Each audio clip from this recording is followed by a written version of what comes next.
because I've been working on Italian American studies for the past 45 years, and It's appropriate, right? we are in a crisis, I think, that our past will be forgotten if we don't do something about it. And, well, the American Italian Historical Association, and now its successor, the Italian American Studies Association, has scholars who make careers at universities writing about Italian American things. And that's good, that's excellent on a macro basis. But what about the stories of our families? What about the individual families in the future? Will your grandchildren know or care about the immigrant story of their family, of their grandparents or great-grandparents or whatever? We stand to lose that, and we have organizations, clubs that carry on some traditions, but it's not done in an organized way, or in and clubs can come and go. The Maroons Club, which was really strong, it was a soccer organization, was a very strong club, but it's gone. They knocked down the headquarters, and they split up the money, and they went. All of that work and tradition for that club. And then you look at Italian Americans and their marriage patterns. Well, they don't necessarily, or maybe they, I don't know the exact figures, but certainly not more than half of Italian Americans marry other Italian Americans. We're in a mixed world. And so the family traditions, where are they going to come from? They're going to be lost and weakened.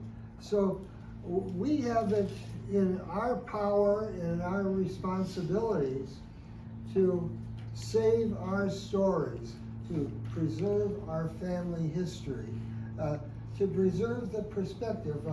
I go crazy when I see these people with Italian last names railing against immigration as if it were the worst thing in the world. Come on! We were there. We were discriminated against. We were considered racially inferior. Slurs and a negative image were a constant for our people for many years. And we also had the experience of World War II, of being from an enemy nation in World War II. So that didn't increase our popularity much either. So I want people, my grandchildren, to know where they came from, and I'm sure you do too. And I'm looking around the room, and I'm wondering who's going to be the 1 or the 5 or the 10 or the 20 who actually go ahead and write a history and get it published on Amazon. And you're pointing fingers, good.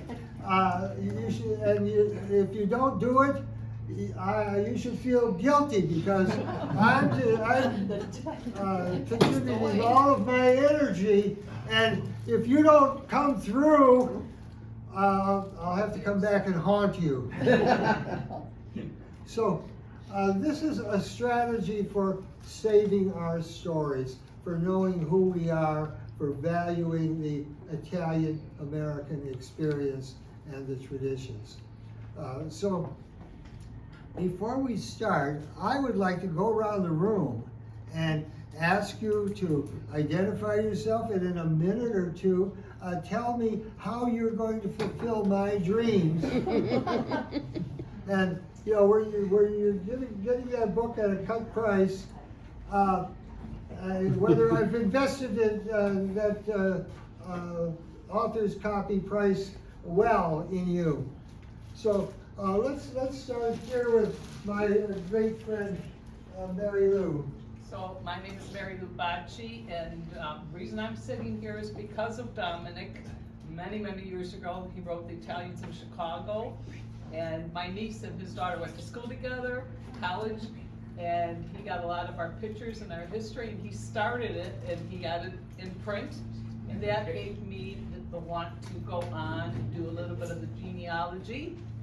And now, like with this book, as we've talked, you know, getting pictures and putting things, because the next generation won't know.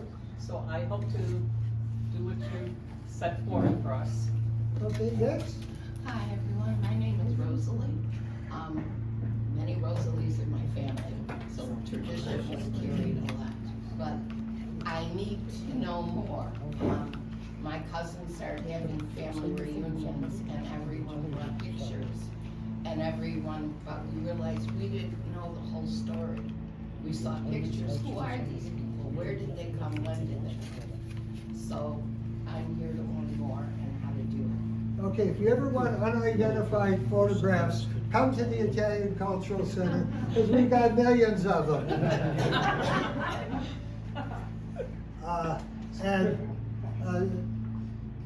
Try to when photos cross your desk, try to identify them with the 5 W's: who, what, where, why, and when. Next. Tom Knesny. I am not Italian. I am a member. That's okay. I am a member of the Sicilian Band of Chicago. And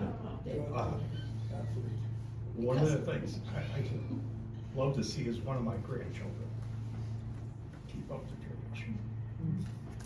Yeah, we need not just the story of families, but the story of institutions, maybe of churches, of the band itself. We have one of our volunteers, Jeff Gentile, a dentist, is writing the history of the Arcolian Society, a society of Italian American dentists in Chicago, and how they worked together from the 1930s onward to kind of support each other in a particular profession. So building up that social capital. Here's the king of social capital is back there, Lou Corsino. And one of the ways that Italian Americans got ahead was through the organizations that they had, through the paesani networks, the family networks that they had. And we'll talk more about that later. Martin, you've already done it.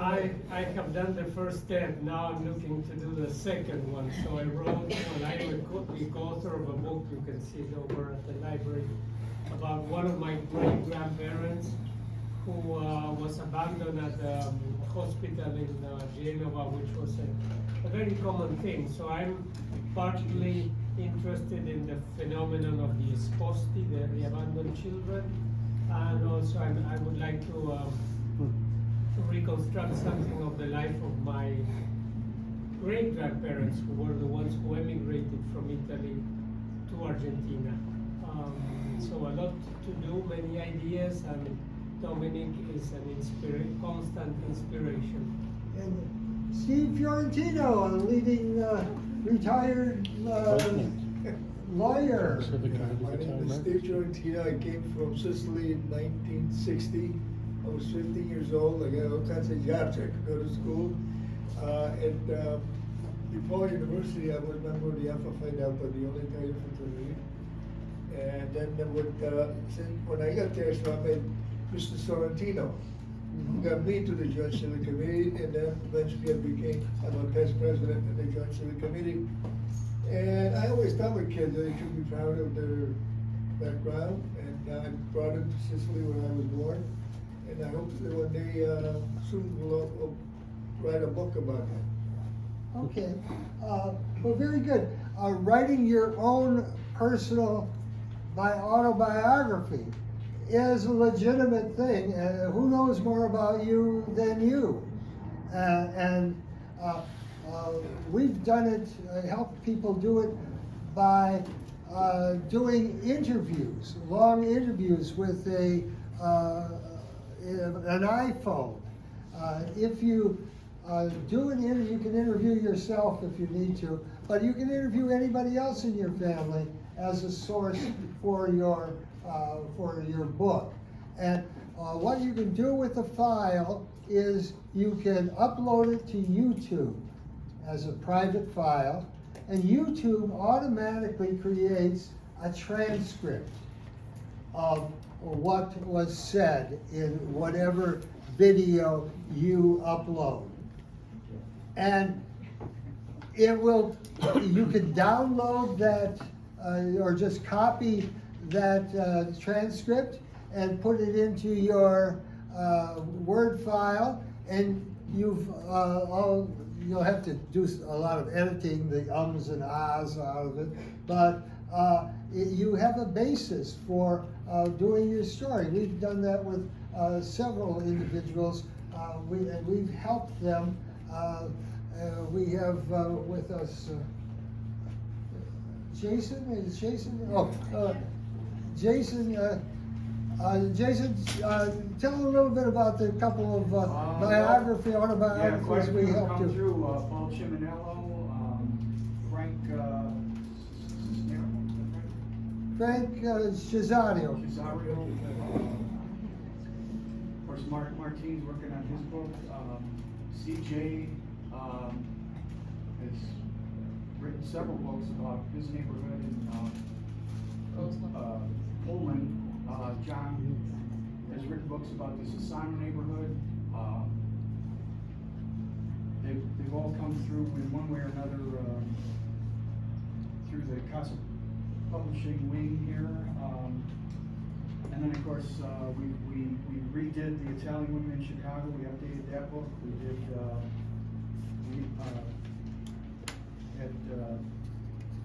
which one was the one that was in the Italian?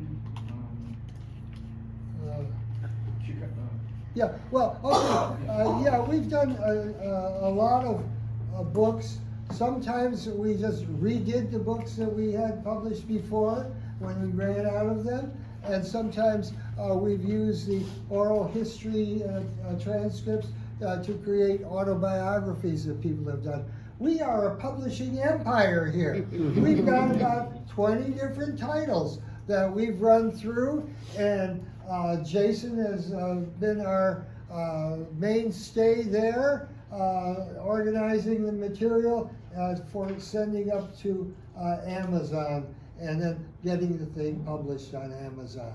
So we go from ideas or memories or transcripts and pictures to an actual book. And we want the books out there because even though some people would like to burn books, some people would like to ban books, books have a way of lasting, and it's even if the power goes out, you can read your book in the sunshine.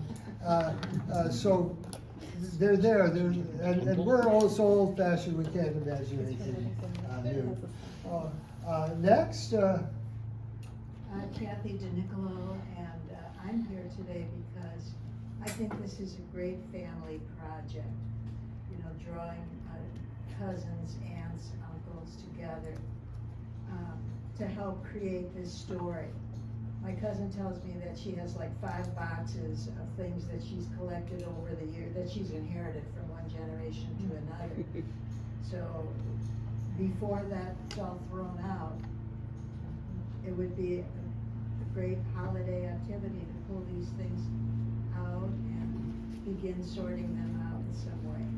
And I happen to think that these stories they're very positive and they're very life affirming, and in our very dark times, I think that we need more stories from the Italian American community and how how they survive tough times. That's what I'm doing here. Yeah, well, this Thanksgiving, instead of football for 7 hours, do a little bit of reminiscing, maybe taping or video recording that can contribute to, or have everyone bring 5 pictures that are identified and that can help you write your history. Next, Linda? Yes, I'm Linda Capozello, and I'm here because my family is losing their the history. When I was younger, I was brought up by my grandparents. They took me to Sicily with them. I was like 12 or 13 years old, and I have that image in my head.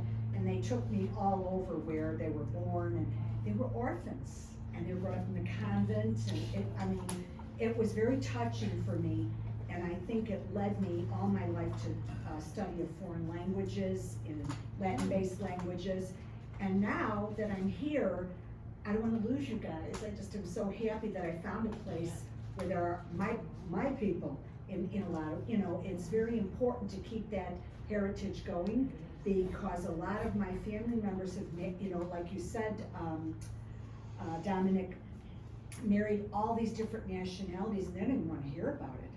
And I said, well, I'm gonna do it then. I'm the one who's gonna have to tell the story. However, the only thing is, I don't have all these fascinating stories to tell about becoming famous. That didn't happen in my family. That you know of. Okay, well, that's one thing. When I was growing up, history was what? And probably when some of you were growing up, history was what? The order of the presidents, the generals, the Civil War, the generals in the Civil War. It was about the elite, the people who had invented things, the unusual. And so, I don't know, we just have a normal family, and my father goes to work, he's a laborer, and where do we fit in here? We're not part of history, but indeed we are. And historians have sort of changed their focus to a more sociological paradigm. And so the history of women, the history of minorities, the history of the labor movement, all of these that maybe wouldn't have captured attention in the past and be seen as legitimate history, are now flourishing, and we can add to that. We indeed are a part of history, and we need to pass that on. Jacques, you want to tell us a little bit about your situation? Yes, my name is Jacques Menez, so Jacques is a French name. My father was French, my mother was Italian, and her family really suffered a death. So she was brought up with a step family, and they were in Italian radio, but they were from New York, so they came to Chicago late. So there has, to my knowledge, been no book written about Italian radio in Chicago, or why the people from New York coming to Chicago setting up radio, and that would be a big project. Well, maybe you could find a tape or something, a missing tape that represents old-time radio. And one of the ways that Italians and all other ethnic groups adjusted to American society was by having their own media. And that meant their own radio in the 1930s and 40s and into the 50s. Italian language radio flourished in Chicago, New York, and in other places, and became a way of people learning Italian. I mean, the people who spoke only dialects, maybe learning a little bit of Italian from the announcers who played a little bit better. Okay, next, Lou, you're a professional. I'm from Chicago Heights. Heights, so I think I'm just gonna use Dominic's and change some of the names. There used to be a joke, Tom Dreesen, the comedian, used to say, there's Chicago Heights, 35,000 people and 5 families. So I'm sure Dominic and I are related somewhere along the line, one of the in-laws somewhere.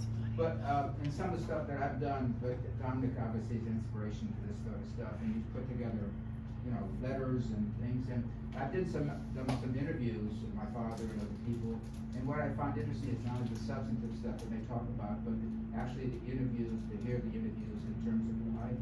It brings back in some ways a sense of, there's a dialect, there's a way that sort of, even hearing people who have passed away speak, brings back somewhat of the traditions and how the broken English. So I find not only what they say is important, but the manner in which they say it has also been sort of, I embrace that too. So I love the idea of the project. Okay, just in case you'd like to hear oral history interviews, we here at Casa Italia have hundreds of tapes of oral history interviews, and also you can go to our website and listen to them in your underwear at home.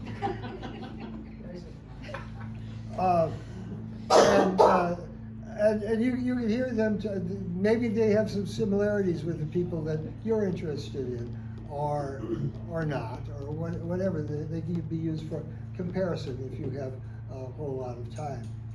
And then, Joyce, are you there in the back? I am. I'm sorry. I was late. You're getting detention for that, but.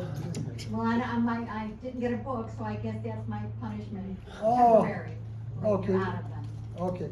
Tell us about your idea of doing family history. Okay. Well, have done as much as I can, not enough, of my family history. And my mother is 95 years old. I'm lucky to still have her, and I'm always bombarding her with questions and trying to make little videos. But there's so many things about my father's family that I don't know that I wish I did. I'm finding I'm meeting so many of my second, third cousins on my father's family mostly. And we try to think, okay, well, your grandfather with his brother was who?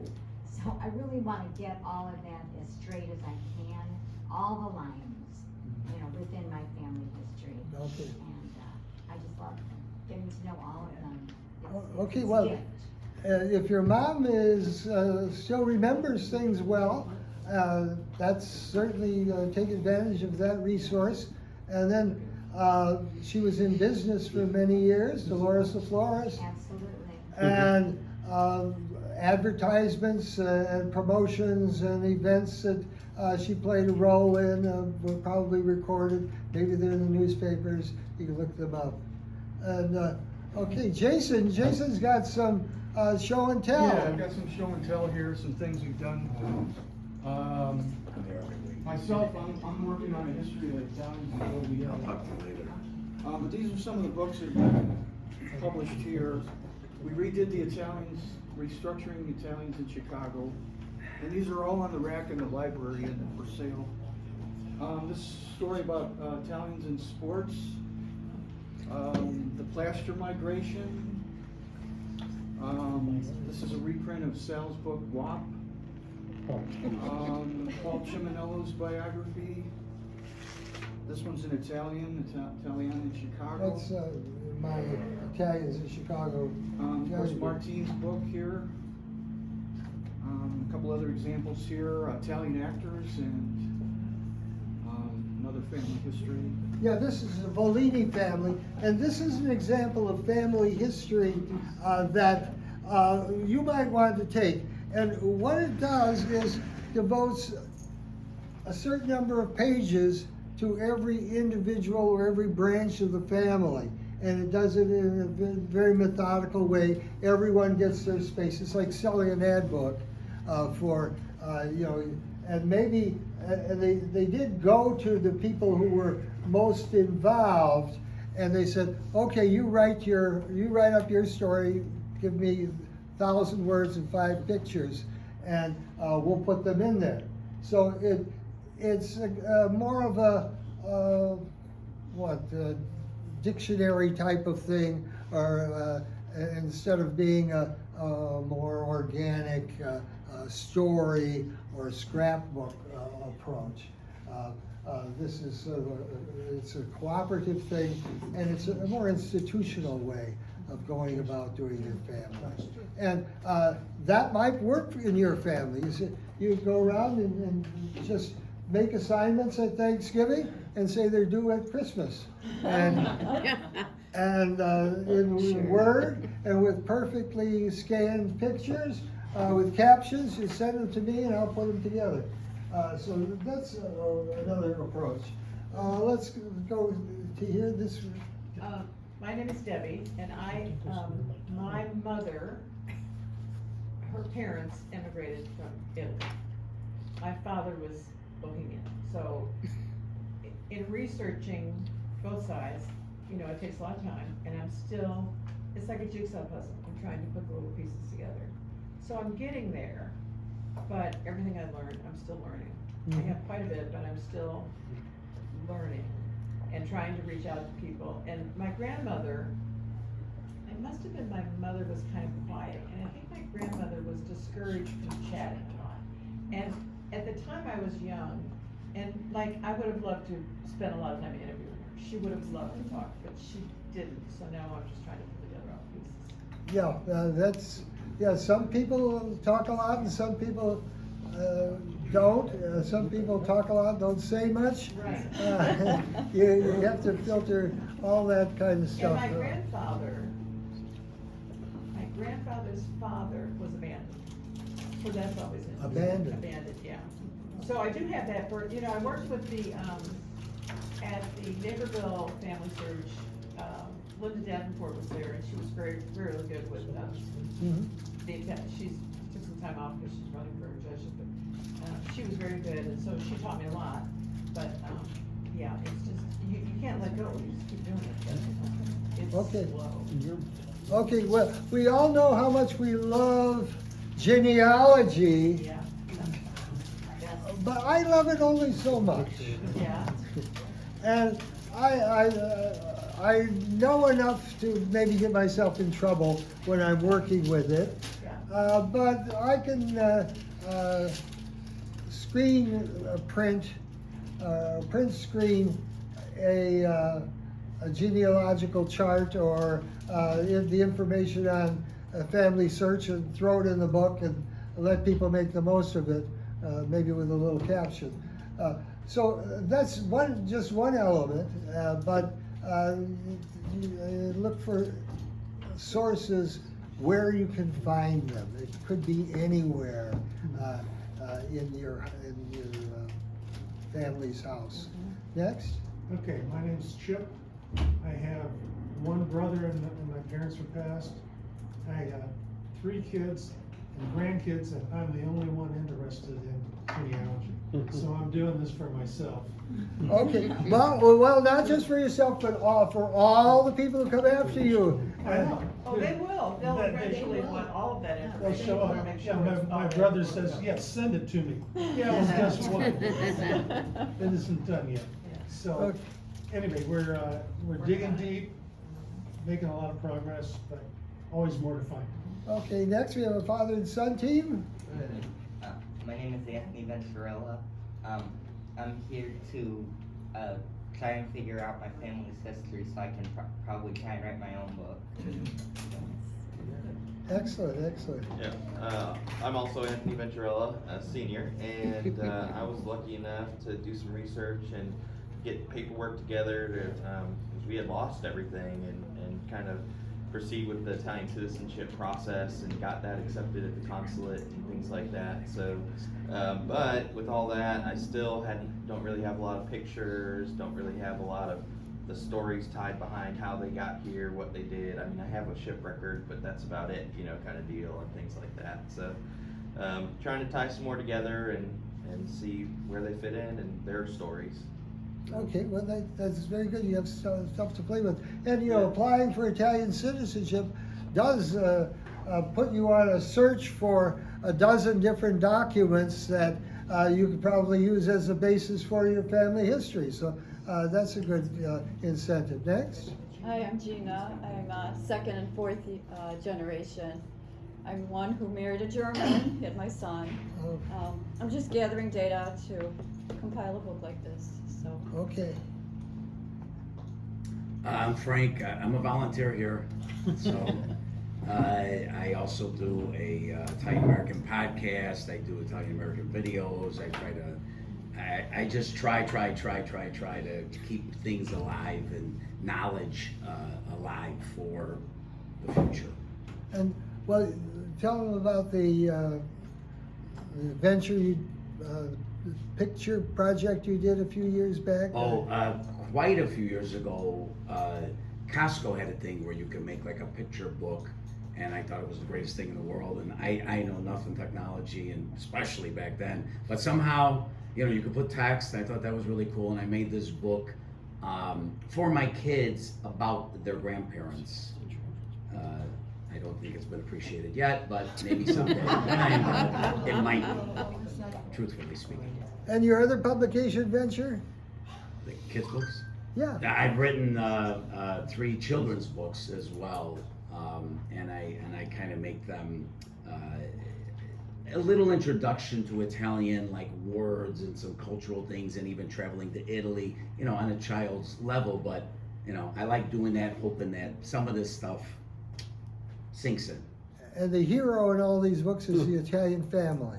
Yes, yeah, it's about an Italian family, Italian American family, and you know, one trip they go to Italy, one trip dad goes, you know, all kinds of things like that. And I'm gonna keep doing more because I'm hoping that, you know, with the future generation that it makes a difference. Lisa? Hi, I'm Lisa Botalo Ryan.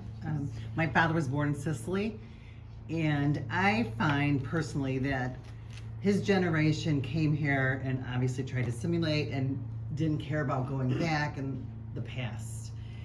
And now I'm trying to dig back there with my mom and my sister, because my father never went back.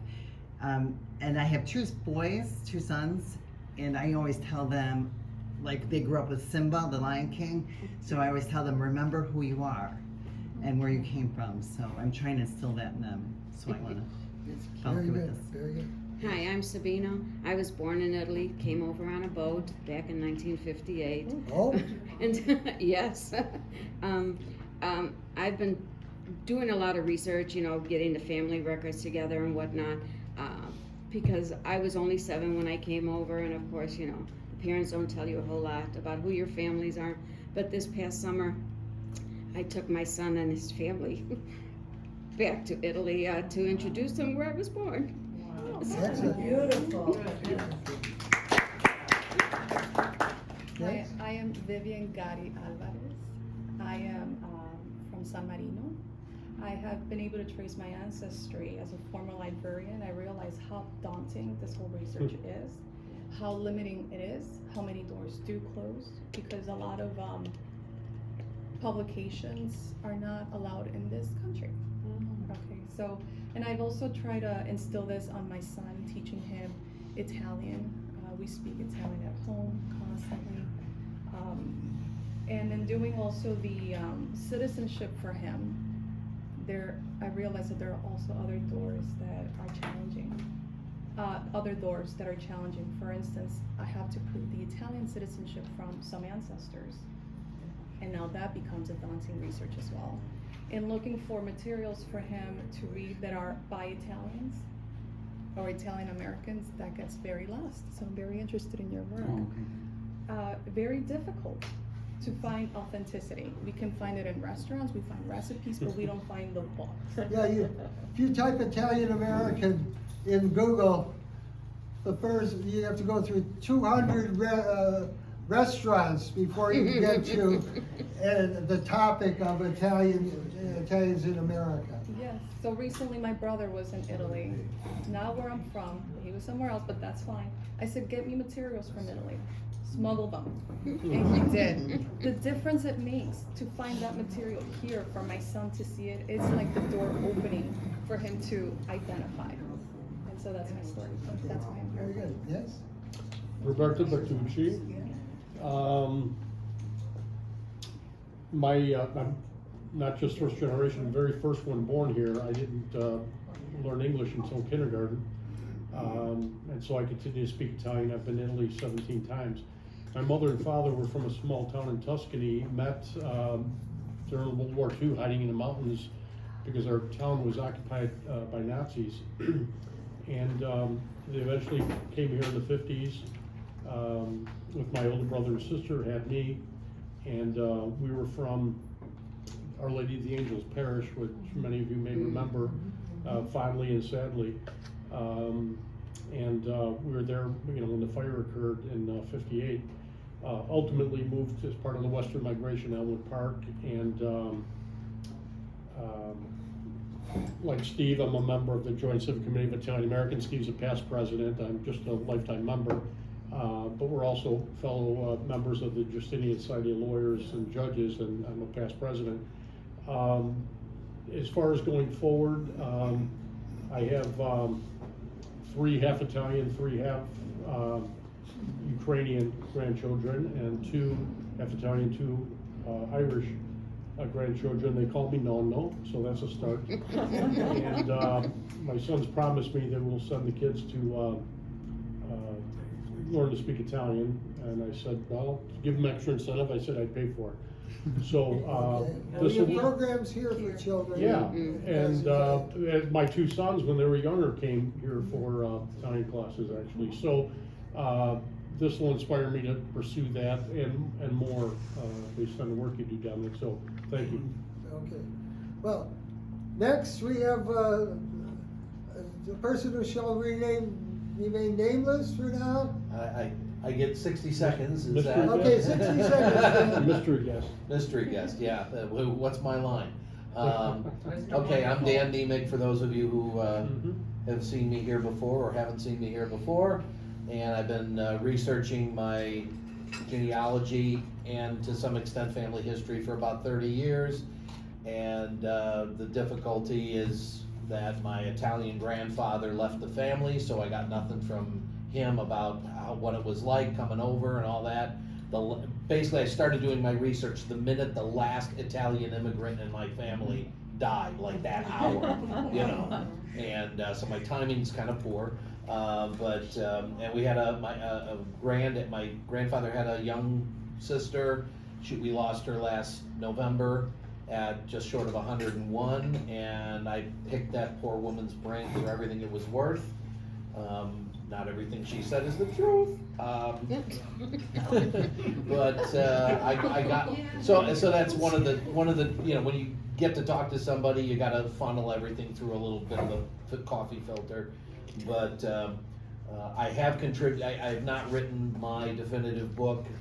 Probably when I retire, but I got to live long enough to retire.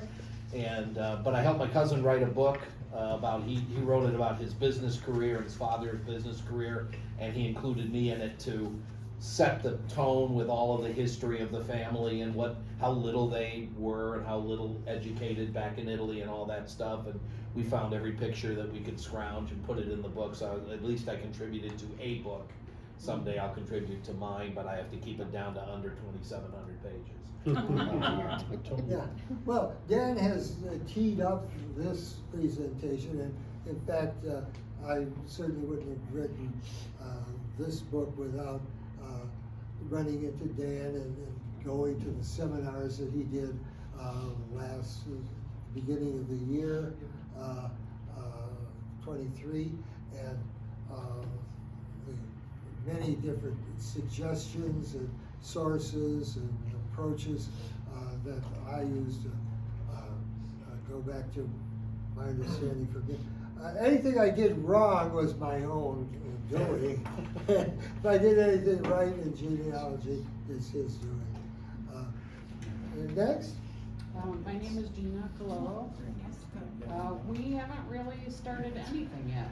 We have lots of photographs and some documents, but not a lot of information. So I'm just here to learn. Okay.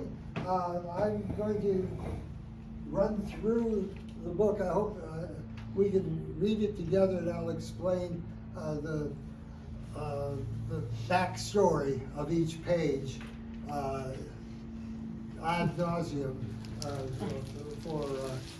for you today. Maybe you can gain some ideas for your folks. Next. My name's Allison.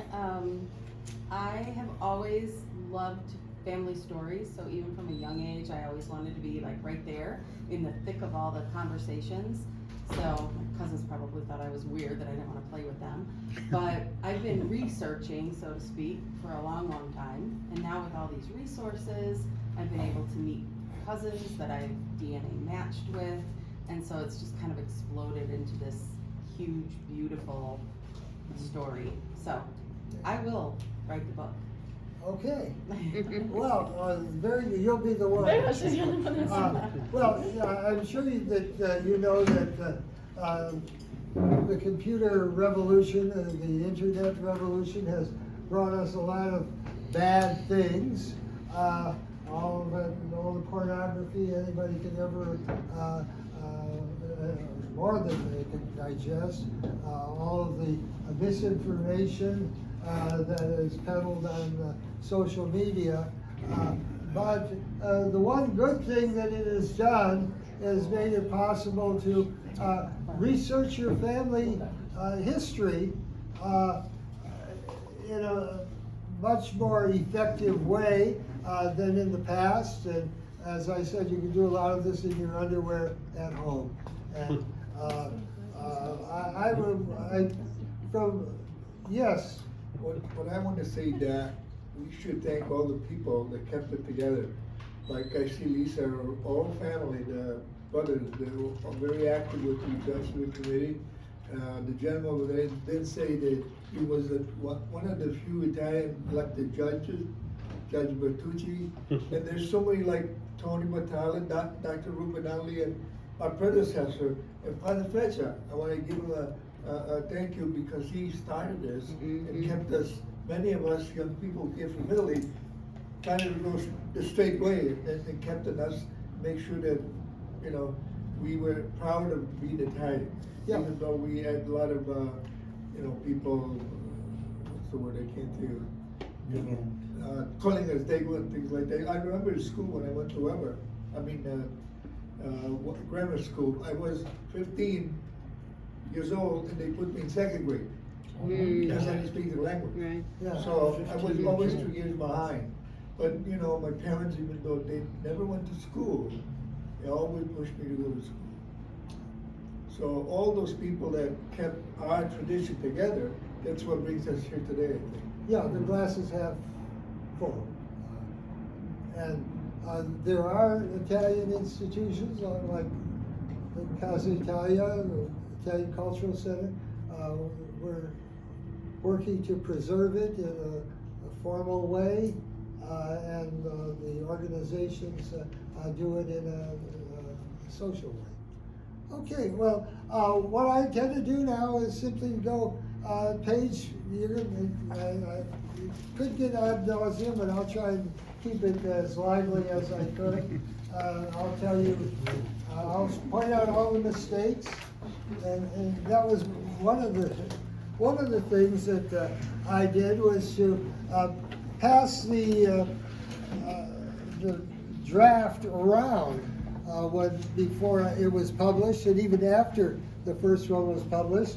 I gave it to family members and said, okay, read it over and give me the corrections. And they gave me a ton of them, and I did the corrections. And that's another thing about publishing on Amazon. You can always update your text on Amazon. And I'll get to one of the big updates that I've got to do when we come to it. But let's just start. This is the front page of the book, the cover of the book, has this collage on it. And it's a simple collage. I just took most of the pictures that are in the book and put them in this collage program and said, make me a collage. And then it asks you, do you like it this way? Do you want me to reshuffle? And I reshuffled it a couple of times, and as long as my sister Angie in the center there, in the red dress, that's her graduation photograph, as long as she came out prominent enough, I thought it was a good collage. And so, so there we go on that one. And if I could figure out how to go from page to page, we can do it. And then we publish this by the Casa Italia Library. I didn't go and grovel to anybody. We are the Casa Italia Library, and we did it. And the person who did the technical stuff was Jason, and thank God for Jason. And especially thank God for Jason. I was going to Italy on the 19th of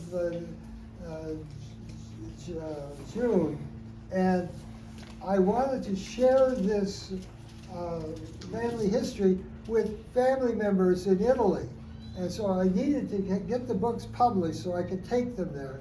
And I was running out of time, and I called up Jason, and we spent about 4 hours on the telephone and got all the tricks fixed.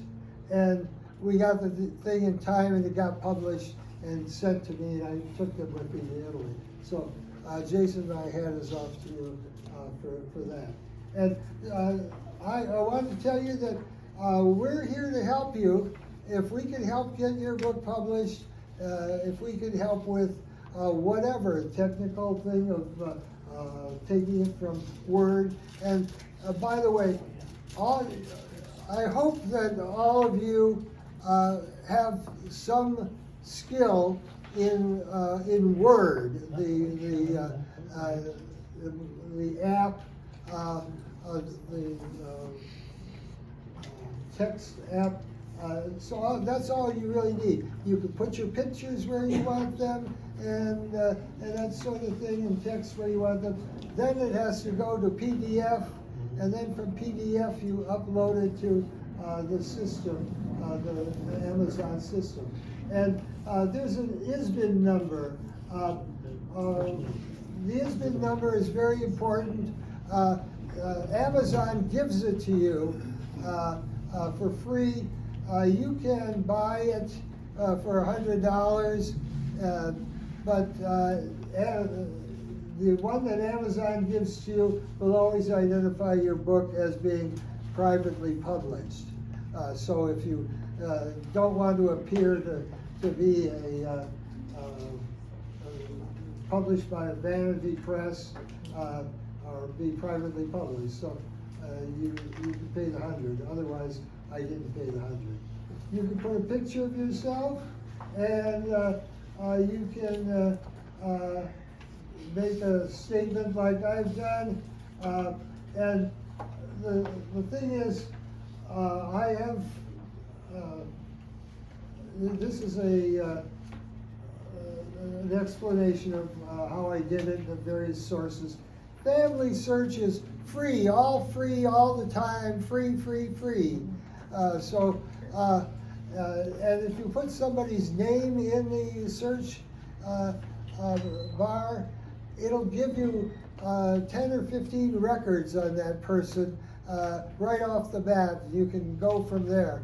You can build your family tree by just taking that information and entering it. It's pretty easy navigation in the family search. If you'd like to pay Ancestry all that money, go ahead. And then I try to defend myself. I obviously focused on the people I knew the best and my own family, and my apologies to other family members if I left them out or important stuff about them out. But I challenged them to give me the information, because on Amazon, you can update always. And if you've got a page that you want to contribute to this family history, I can do it. So then my thanks to Jason and also to my wife Carol. Carol did some old-fashioned scrapbooking of photographs, and at one point in the book I simply scanned her pages and stuck them in with her notations, and that seemed to work. And then also at the end, I went to that system of giving each family a page. Your family has a page, I told my daughter, Anne, and you put 5 pictures on it and write, have 500 words about your family history, and I'll put it in as is. And that's what happened on that.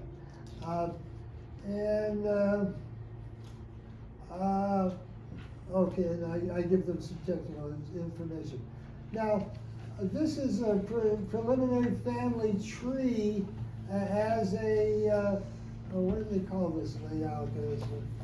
Just to interrupt you, just briefly, Dominic, if anybody has a question about the family search or the Antonati, they can check with Dan later, because he's quite knowledgeable about those 2 websites that have the records and the information. Yeah, and of course, there's the Italian equivalent of family search, which is called Antonati, ancestors. And well, from the material that I entered from my research into the family tree, it generated this kind of spectrum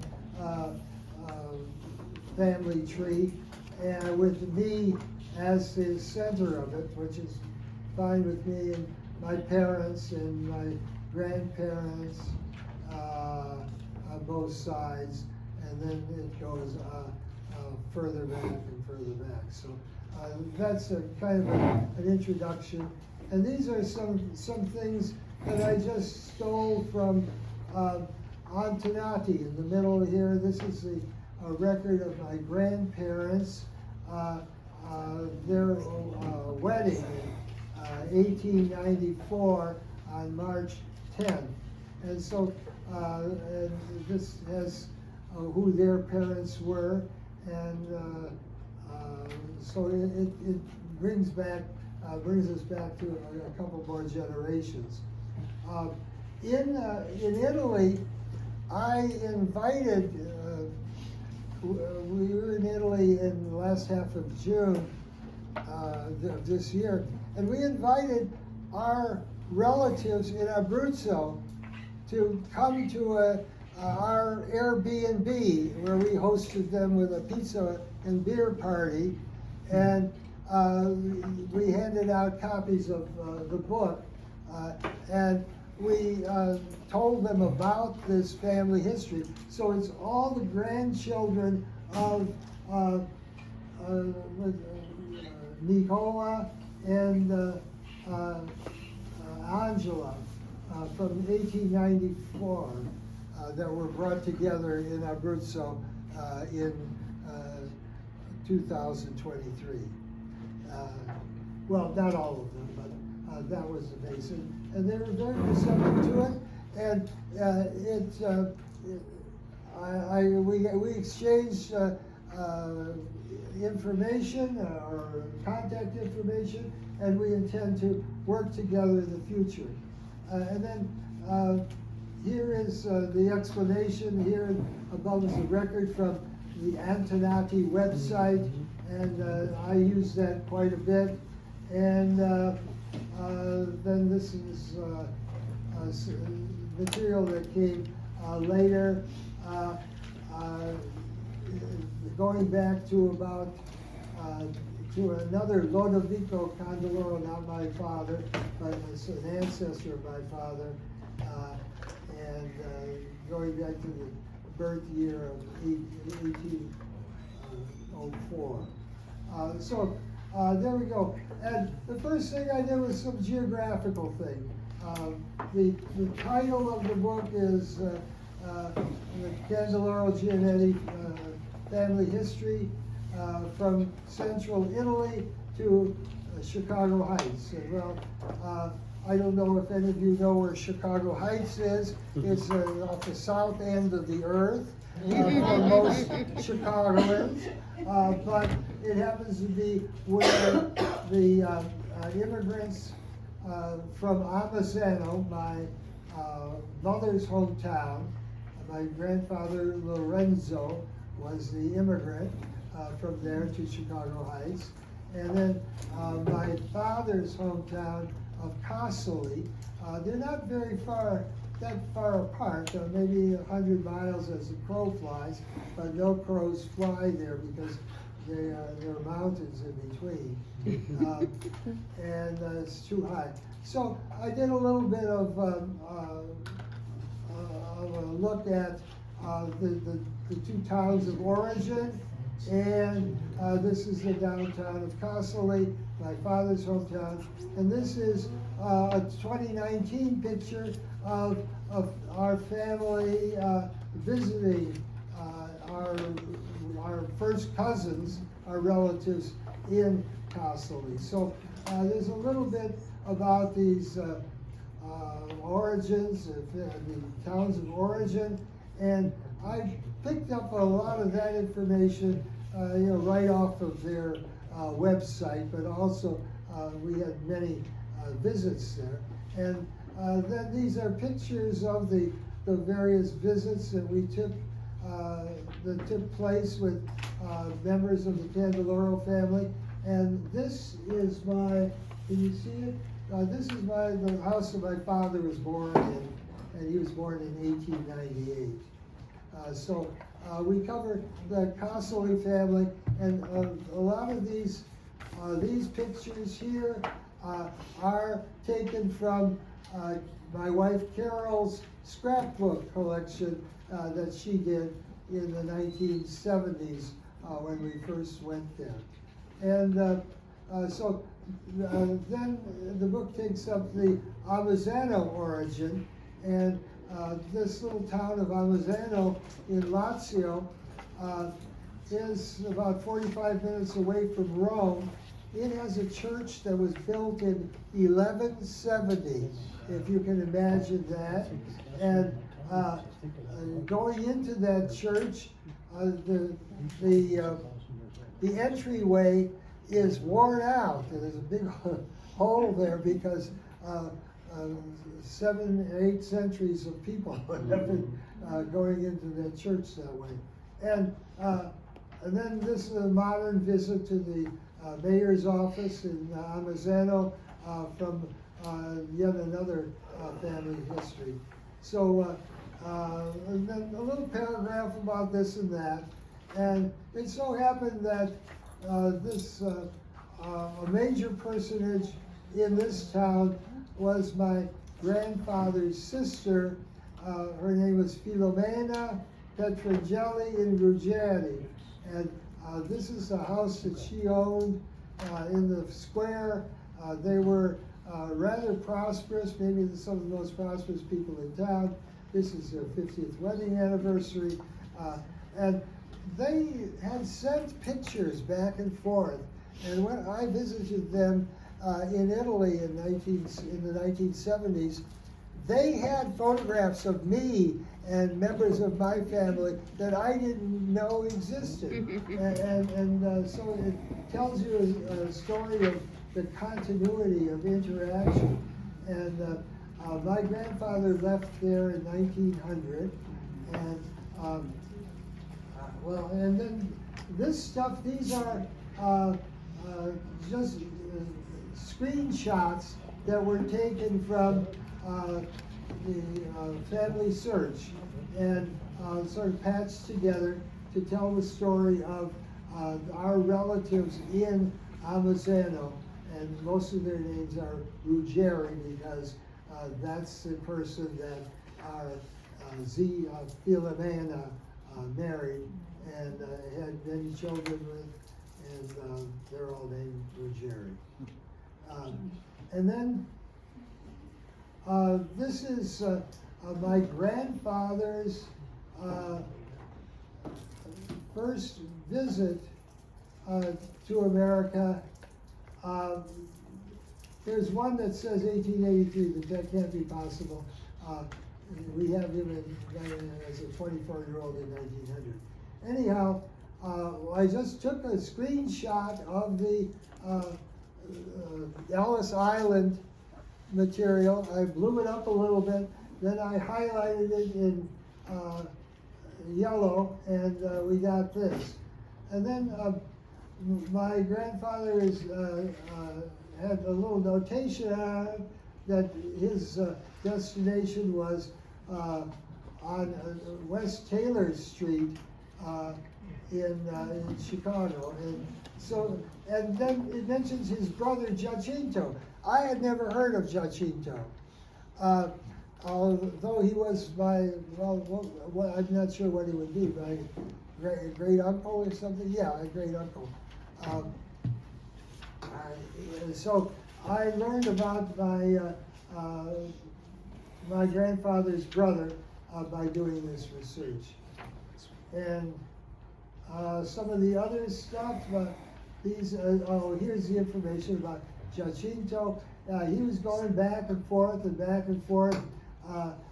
He went, we have 3 or 4 records of his.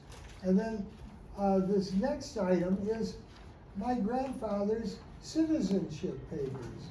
In those days, he got his citizenship at the court in Chicago Heights. And it was pretty easy to do this. You didn't have to go through all of the steps that you now have to do through the naturalization service. And an interesting part of this is his name. His name is Giannetti, but the court recorder wrote down Jeanette as the first name, woman's first name, Jeanette. So years later that had to be explained, but it does tell you something about the cultural gap between the Italians and the Americans. And this is a birth certificate, atti di nascita. And the name of the person, Giannetta Yolanda. That's 1909, my mother was born, and this is the record in Amazzano of her birth, and with the various stamps and the various notations here. Usually it was the father and maybe another witness who would go to the village hall and to declare that the birth had taken place and what the name of the child was, the exact time of it, and so forth. So, and then this is 2019. This is my one branch of my. This is my daughter Ann's family. They're in front of the house that my mother was born in. It didn't look like that when she was born. It had different window treatments and railings, but it was on the Via dell'Ospedale, the road, street of the hospital.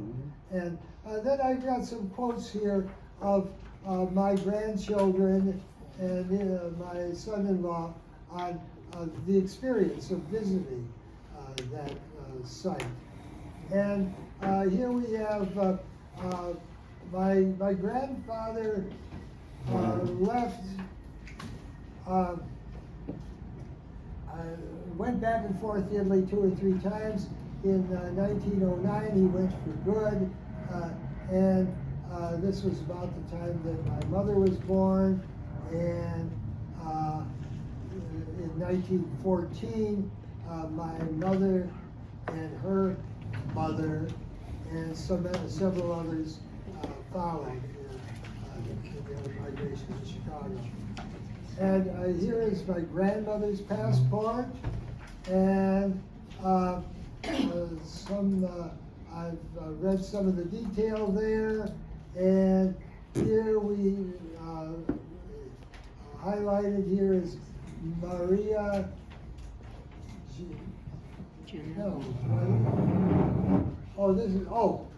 Okay, this is Maria Giannetti. This is my great aunt, Maria Giannetti, and her niece, who was an orphan. And so there's information about their status. This is the back of the passport that had more detail in it about their relationship. It so happened that my great aunt, Zia Maria, took with her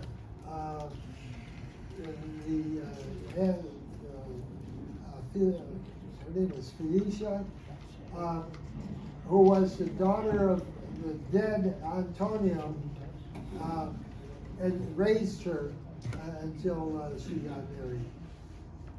And these are some other, these are taxes paid. My grandfather kept in, had some land that he owned in Amazano, and he kept, he paid the property taxes each year through his sister. And I'm not sure. And then here's a blank page. And I got a lot of mileage out of blank pages. And with the notation, fill in below any additional information that you might have about the migration of the Giannetti family from Amazano. So there I go. If I haven't included it all, well, you tell me your story, and we'll include it on the next story. Next, it helps to have friends, and the next section is in Italian, and I was helped by Lucio Bosco, one of our steadfast volunteers here, and he obtained for me my father's service record. All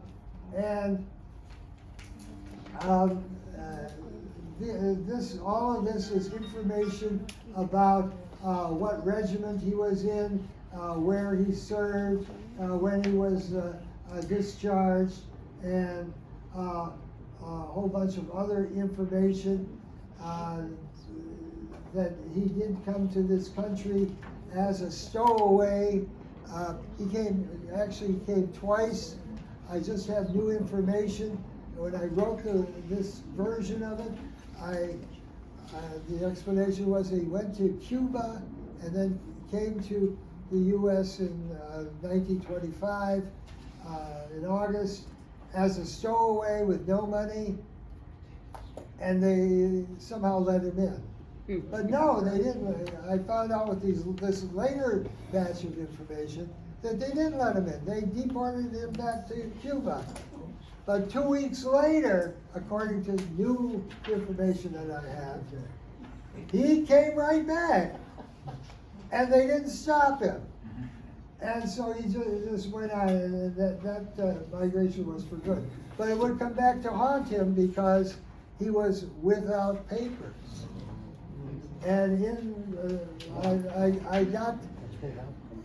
I got from the Kansas City office of immigration, hundreds of pages of information about hearings that took place during the World War II, during the 1940s, about my father's status as an illegal immigrant at that time.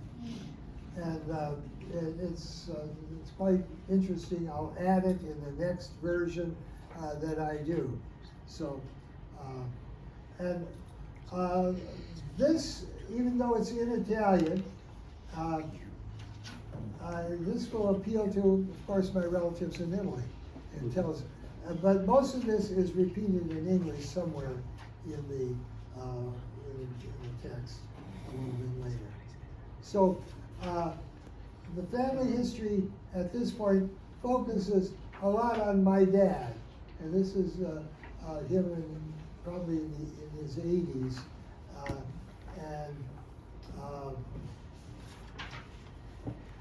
then I've got a rundown on the branch of the my Italian family in Casoli, in Abruzzo. And here is the wedding act of matrimony. It's the record of the 1894 wedding of Dominico Candeloro and Angela Ornalicio. And there's a lot of detail, and it indicates that both of them were illiterate, and that they were a contadino and a contadina, respectively, small farmers. Okay. And here is my father's birth certificate, and 1898, 1105, they say he was born. And then there's information in it about who was there, who were witness, came to the village hall to register the birth, etc. And then here I just stole this part from Wikipedia. It's a description of Casoli in Abruzzo, and then a lot of pictures, and this is the church that's nearest to the Contrada of Ripitella that my father was from. And now this is an interesting document. I got a letter in 2001 from, I think his name is Dominic Candeloro.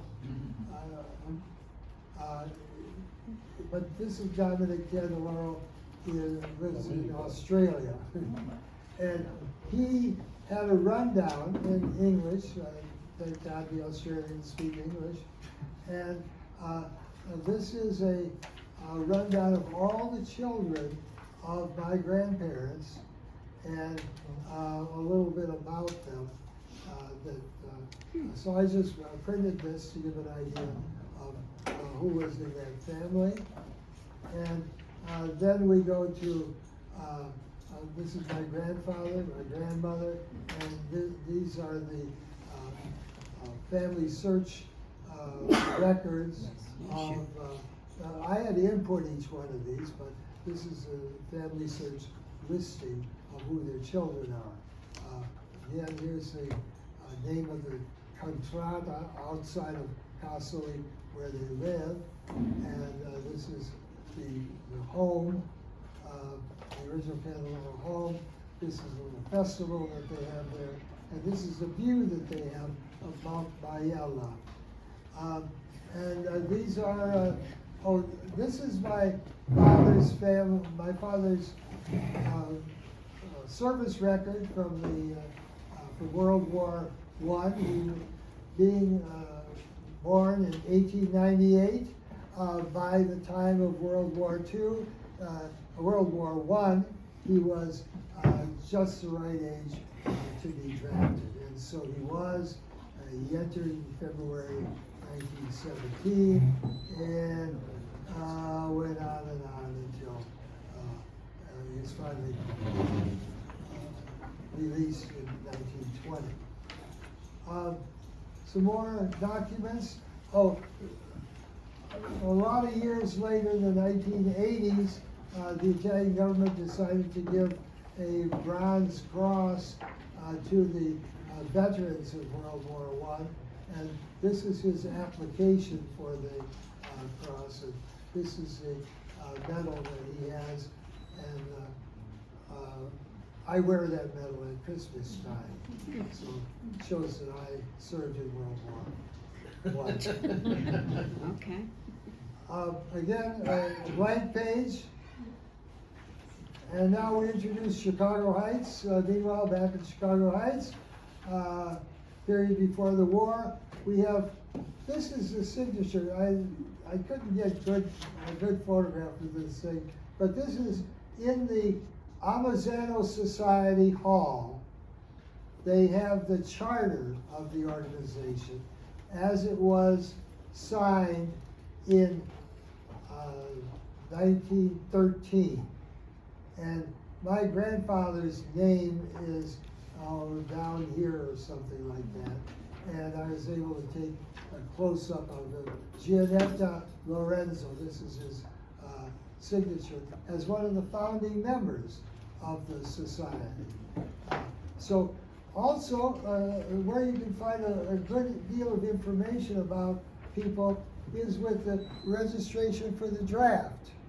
My grandfather, though he didn't serve in World War I, had to register for the draft in World War I. And this is the registration card that showed his basic information, where he lived, when he was born, what his workplace, his relatives, etc., his wife, and so that's a good document for getting some verifying basic information. So where would you get that, Dominic? Doesn't Family Search give you? For the draft card, yeah, I think that's on both Ancestry and Family Search. Okay. And then the first time that they appeared in the census was in 1920. The Giannetti family, they lived at 101 East 23rd Street. I still own that building, for better or for worse.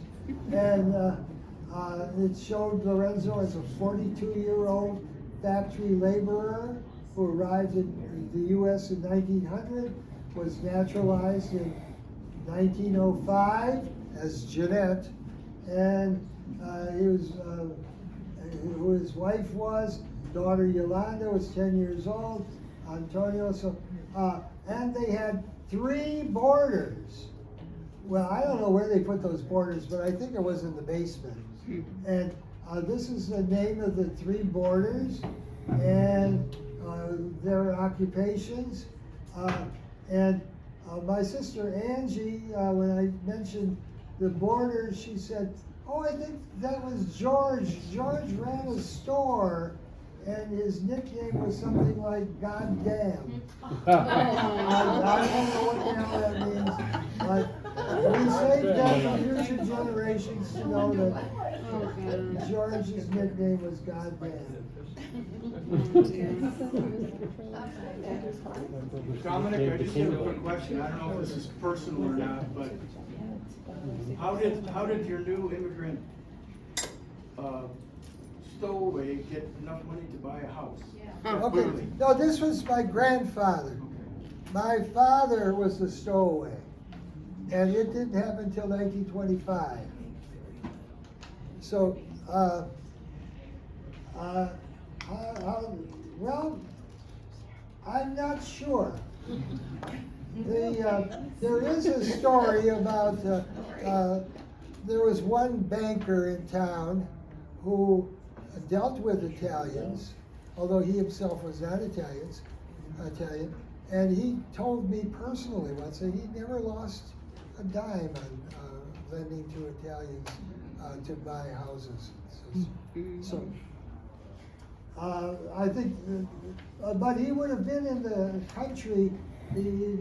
My grandfather came in 1900 originally, and he did a little bit back and forth, and this is 1920, and they had lived with other relatives previous to that, And I don't know if, this is a good question. In 1920, were people buying houses with mortgages, 30-year mortgages, the way we do today? No, I doubt it. Yeah, they were. My grandparents had worked. Yeah, so that's something to look into. And there was one story my grandfather told me that during Prohibition, I didn't put it in here, but during Prohibition, the bootleggers wanted to use his basement. And he said, okay, deposit $10,000 in the bank and you can have it. And the price was too high. At least he didn't tell them no, but he didn't get involved. Arlen? Yeah. Hi. Do you know how much your grandfather paid for that house? No, I think though there are records. The county keeps records of transfers. My grandparents in Chicago Heights paid $6,000 for the house in 1923. So it was probably in that it was in the same neighborhood when they live on the hill? Fifth Avenue. Fifth Avenue? Yeah. But I also think that the other question, it would take in borders in some way, they could take the borders and that would, they'd save the money for the borders to help buy the house. Yeah. The borders and both families would live together and you would all contribute to buying the house, so. Yeah, and that gave the wife something to do, to cook and clean for the boarders, in addition to their own family. So that was a good subsidy. So this is a very excellent resource. I mean, I love the way this is put together and all the documents that are in here, but do we know how to find, I mean, is there any tips on how to find all these documents that you found in newspaper articles and? Well, no, you could never do that. No, I'm just an ordinary person. You go to Family Search and they give you 10 places for almost any name you So just choose. Ancestry.com, that's where you got a lot of this and? Well, then, yeah, and with regard to Chip's Manifest, the Ellis Island records recorded just about everybody who came through Ellis Island, and you have the detail, their age and some other details about them, where sometimes where they're going to or who they're traveling with and that sort of thing. And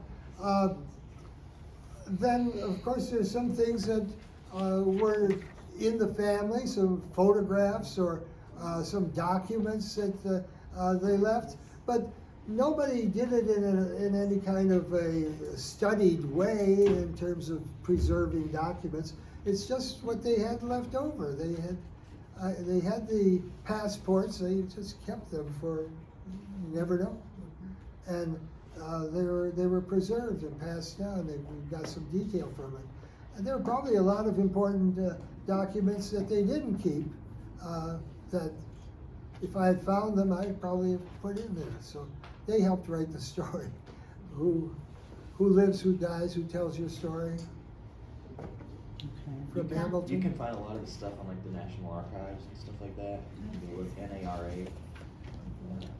Also for Ancestry, I used to National Archives. subscribe until I learned that my I'm an owner in Illinois. Okay. Yeah. And this will help a lot of you. Yeah, so they got like census. Okay, records. speak up, please. One person at a time, Okay, I don't please. want to- Yeah. Okay, here I go. I want to say about Ancestry, I know the price is getting higher and higher, but check with your local library. I live in Oak Lawn, and I am able to access free of charge the library edition of Ancestry. Yes. And it's really a good research. Okay, yeah, that's So a good check with alternative. your Yeah, local we library. don't have to. Also, in Chicago Heights, the librarian preserved the records of the court when people made a declaration of intent to become a citizen. These are first papers.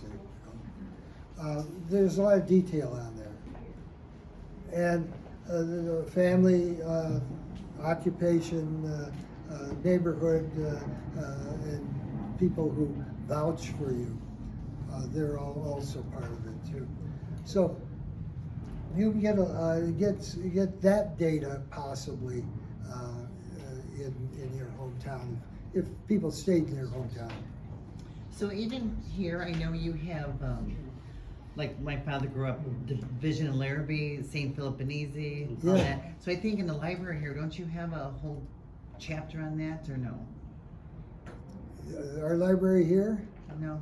Well, no, the Catholic Church records, that's another, you're an expert in Catholic Church records, aren't you? Catholic records That's where my family. for Cook, for the Archdiocese of Chicago, those church, they were only microfilmed as late as 1915.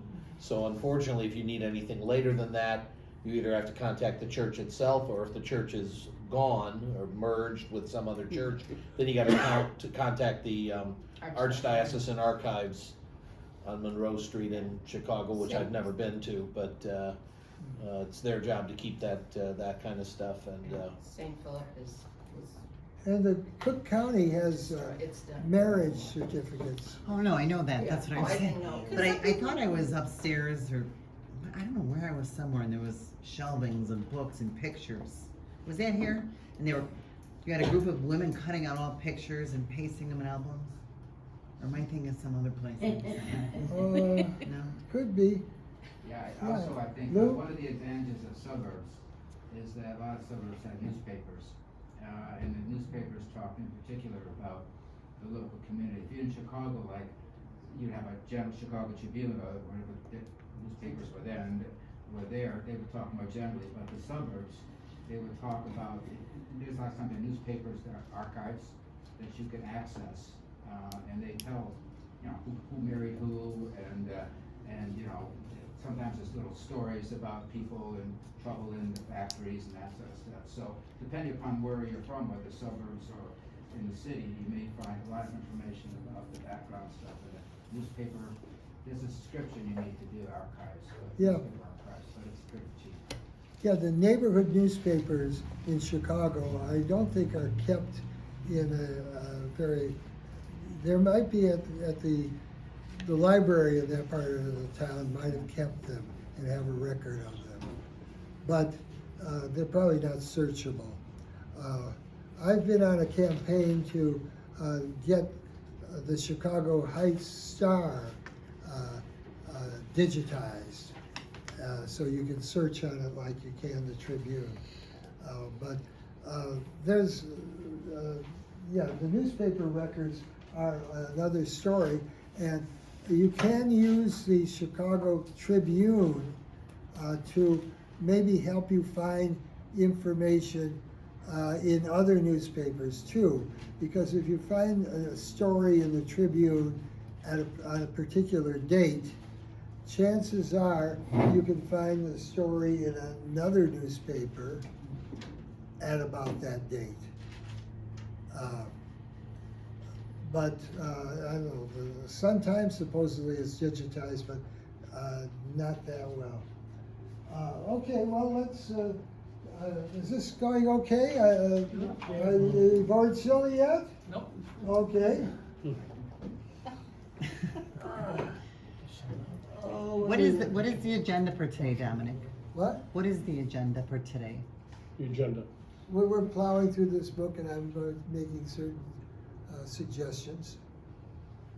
I mean, and then there's a break for lunch?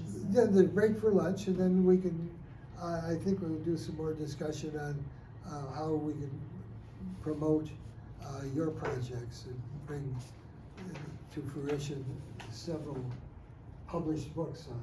Okay, thank you. Okay. You might write down US. Okay, here's another That's another resource I use. bill that was paid of, what does that look like, 2691? Okay, well, this is the interesting thing. Between 1920 and 1922, this colorized photograph was done of my aunts and uncles. And this child died in infancy, but was portrayed in the picture anyway. And this is my mother, and this is my aunt, and this is my Uncle Tony. So it probably was fairly expensive. But and then there's an indication that the first Mary died. This is the first Mary died in the 1918 flu epidemic. Quick question about your mother. Do you know when did she got recognized that she was a U.S. citizen? Was that soon after she came with her parents, or? Yeah, her father was a citizen when she was born. Jeanette in 1905. She was born in 1909. And I don't know that she had any citizenship papers. She had his papers, I guess. Oh, okay. So she never. She was born That here. early, it would have been grandfathered in. So this picture is so interesting because I've seen this in my family too, where if a child's died, they put the child in. So this is super confusing for genealogists. Because we see these children and we deduce how old they are and because of what year they were born. And I'm like, who in the world is this? You know, this doesn't make sense in our puzzle, but then you figure it out. Yeah, my mother explained that to me. I don't know, I certainly wouldn't have known it without it being explained. So is that child, are you saying that child in that photo is not necessarily that child? It's a representation of the child? No, it's the child. It's the I mean, child. his, yeah. I've seen that where a dad has died, and they put a man in the photo, and then they superimpose the face of the dead husband. I mean, not when he was dead, but obviously when he was alive. Sometimes. Right? And that's just, But they I get it. all but have it's some just- nice jewelry on, lockets or something, and they're enhanced photos.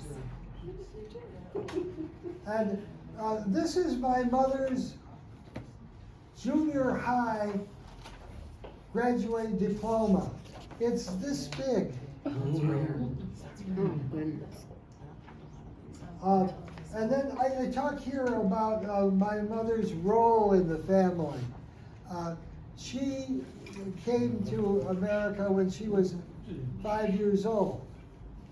And she went to, of course she grew up speaking Italian, but she spoke English without an accent because she went to school.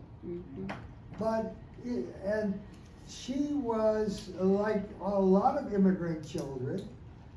She had the role of being a translator and negotiator with people with the English language speaking world for their family. And there's a story about her where she decided that her sister, Mary, even though she was still 5 years old, belonged in first grade, and she took her to register for first grade and got away with it. And so she ended up graduating from high school when she was 16 years old. My mother, on the other hand, although she was born in 1909, didn't graduate until 1926. She would have been, what? 17 years old when she graduated from junior high. What was that all about? It was never explained to me, I don't know. But my mother played the role of babysitter for the family while her mother was out working. And this is a picture of my mother and a favorite cousin of hers, Antonio Petrogelli. He's probably the one who did the, well, we'll talk about it later. And here's something, a Chicago telephone directory of 1930. I looked up the Giannetti family. I found Lawrence Giannetti at this 4346. That was their number. And I remember when phones were few and far between, when there were party lines, and those were the days. But they were well enough off to pay for a telephone. So that's something. And let's see, the 1930 census, it showed my grandfather's income as $3,000. He's working at the brickyard. They're still living in the same place. Here I instruct people to use a magnifying glass to view the website or enlarge the image on the computer. No Borders in 1913.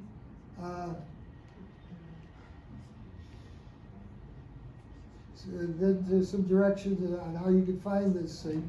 Just go to Family Search, enter Lorenzo Giannetti, Chicago, and choose the census record for 1930. Okay, now this is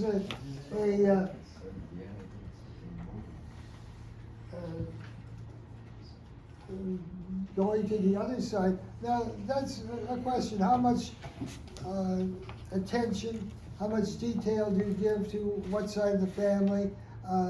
If there are parts of the family you don't like or care for very much, you leave them out, or what's the story? I focused on my father's family, and here is a report, a summary report of what happened in 1925. And my father was apprehended as a stowaway on a ship from Santiago, Cuba. The name of it was Manatee, and he was found in New Orleans. And there's a description of him. Now that's the summary card, and this is the actual manifest for it. And this is kind of hard unless you have the magnifying glass to get all the detail. But it has his name, and has he came from Santiago, Cuba. It's in New Orleans, the actual date. He is listed as a stowaway, and the town that he's from is Casoli. All this checks out. And then he had $0 with him at the time. And as I mentioned before, this wasn't the end of the story. I had always wondered, how did he get to Chicago then? Did they just let him go? And I assumed they just let him go. But no, they deported him. And I found this out in the latest records that I got from the 1940s. But 2 weeks later, he just took that same ship and went to the same port and got away with that. And, I never learned how. That's another reason why you should cherish your relatives and ask them for all the details of their adventures. When he did the second time, he wasn't a stowaway, or was he the second voyage? Well, maybe he pretended he was a passenger. I'm not sure. I'm not sure what the... I got a quick question for Dan on those Ellis Island records when you say how many dollars they have in his pocket. Mm-hmm. Is that American dollars, or would he still have lira in his pocket or not? Probably would have been American dollars. They would have exchanged the script probably, or the money getting on the ship, and anybody who did math later on figured out that they got ripped off during those exchanges. But you had to have a certain amount of money, because it didn't do you any good to come in with lira. You had to have money to buy, transportation from Ellis Island or whatever port to the place you were going. Mm-hmm. And some people got on the boat with, $20 or $30 equivalent, and then decided they were gonna play cards and win a little extra, and they ended up losing. Or people had the money ripped off from them in the ship, and when they got off, they didn't have enough money, and they had to stay at some sort of facility until money could be wired to them. My Polish grandmother and her kids, they didn't have any money when they got off the boat, and they had to stay for 7 extra days at the luxurious Hotel de Ellis Island. Yeah, and I underline here and in bold, there has to be a rich, dramatic story behind these documents, but it is lost. Why? Is it lost? He never volunteered the information, and I never asked. So let that be a lesson to you. Ask. Here's the some more information about how he might have gotten to Chicago. I have no idea how he got to Chicago, but he did begin working with this Andrea Capua, and the Capuas were cousins to my grandmother, and they eventually visited Chicago Heights. Here's a little bit about my father's situation. For some reason, he kept his First Italian State Bank account, bank book, and he has. I took this and I looked it up in the Tribune, Historic Tribune, the First Italian State Bank, and this is what came up: a story about the bank shy of 170,000, three in custody, wife, 2 sons missing, and then I matched it up with claim filed October 9th, 1931. So he must have lost $155 at least that were still in the. But this was the time just before he got married. So, but he had. Here's his bank book, his statement. He had a couple $100 in the bank. He does not appear in the 1930 census, and that's probably because he was without papers. So there's something you could hook together this Italian State Bank and the fact that they went out of business, and then that story in the Tribune. And here's the original wedding invitation, and a small picture of them, the church that they got married in. That was a basic church, Italian Catholic church in town, and a couple of statements about their loyalty toward public schools. And then from Joseph Orr, here's something everybody in Cook County can get. You get the marriage license, and if you look carefully, the name's screwed up, and but it does have the information about this. Must have been ex post facto, I guess. That's 1931. I can't see the date on that. In November 1931, Cook County marriage license. I misspelled their names, but it does have information about the priest. And this was the wedding picture. This is 1931. My father's an illegal alien, and he's a construction laborer who's probably out of work. Yet they got married, and I don't know how to turn this for you, but you can turn it in the book. And And still they had these elaborate weddings. What's the story behind these elaborate weddings? Well, I don't really know, but when I was growing up, the wedding was the most important social event of the year, or maybe of your life. And they paid a lot of attention to it. People made a business of it, the photographers, the tuxedo rental people, the Italian wedding bands, the dressmakers and all that sort of thing. And they saved up for it. Plus, the wedding was a benefit. People brought money gifts to pay for the extravagance, the once in a lifetime extravagance. And of course, it was reciprocal. You had, these are some of the other pictures of the wedding. And they tell me that my mother always said that she had doves coming out of the cake at the top, and they cut it, that it was from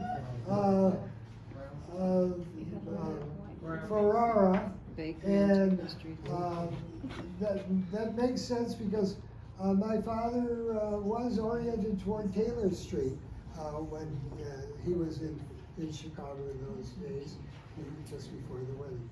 So I have a piece on wedding customs that takes from some material that I've written before, but there's a little talk about the peanut wedding here. There's a talk about Italian couples during World War II gave up their gold wedding rings for Mussolini so that he could attack Ethiopia. Nothing like that happened in my family, but there's a story where 3,000 Italian couples here will be remarried with rings sent, with steel rings sent from Luce in return for their golden rings sent to him. Imagine that. Was that more popular in Europe than here too? Well, the same thing in Italy. They did the same thing in Italy and other places where there were Italians.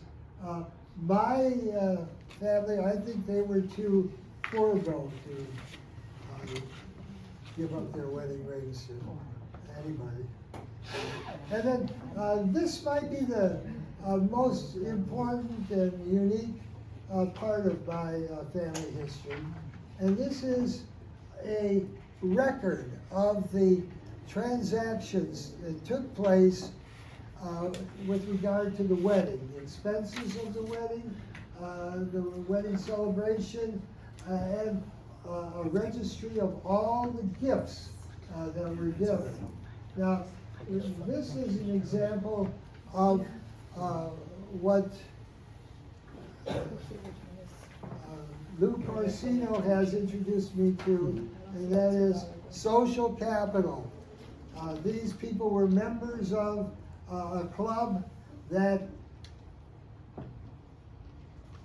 kept a close record of who gave what. There were a lot of $5 there, some $3, a total of 85 for that one line.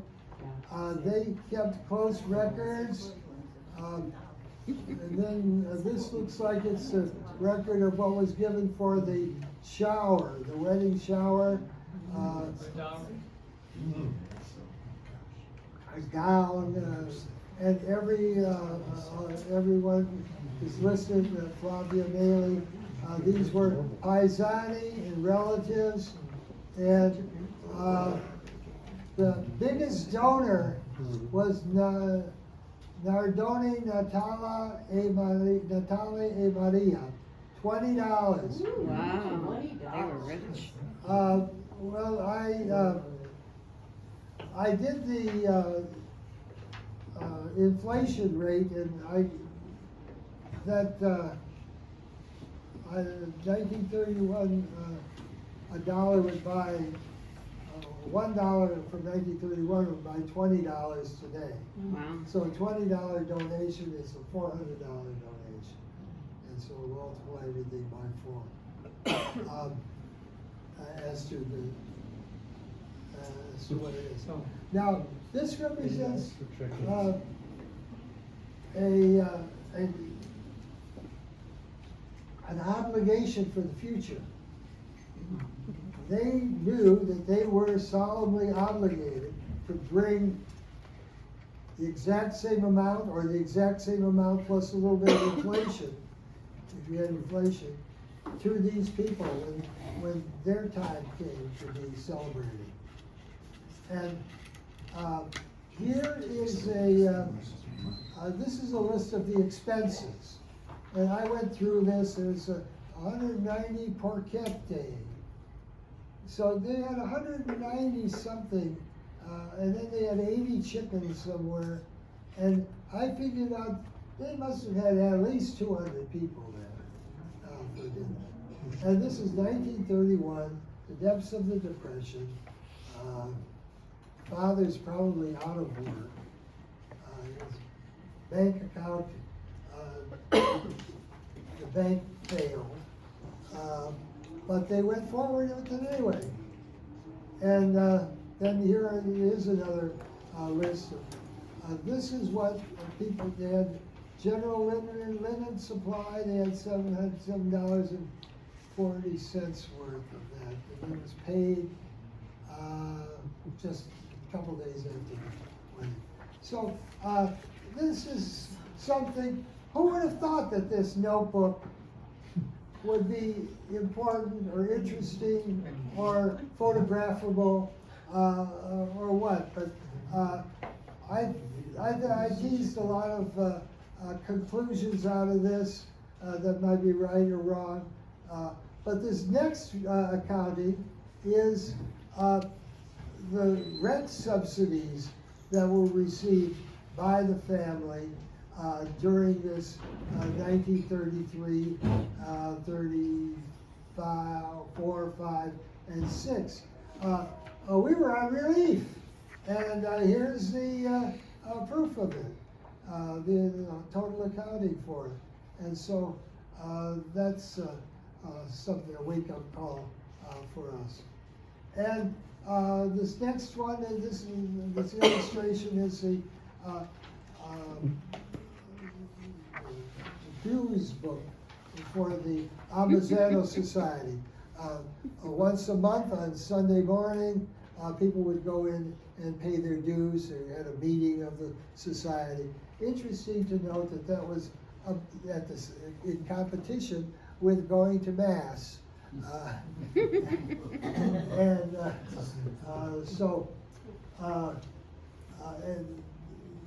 Mostly the men attending, but men and women were members of this Amazzano Society. And what did these societies do? Well, when you got sick, they might send a doctor that they had made a contract with for their members. And this was the doctor who would come to your house, make house calls.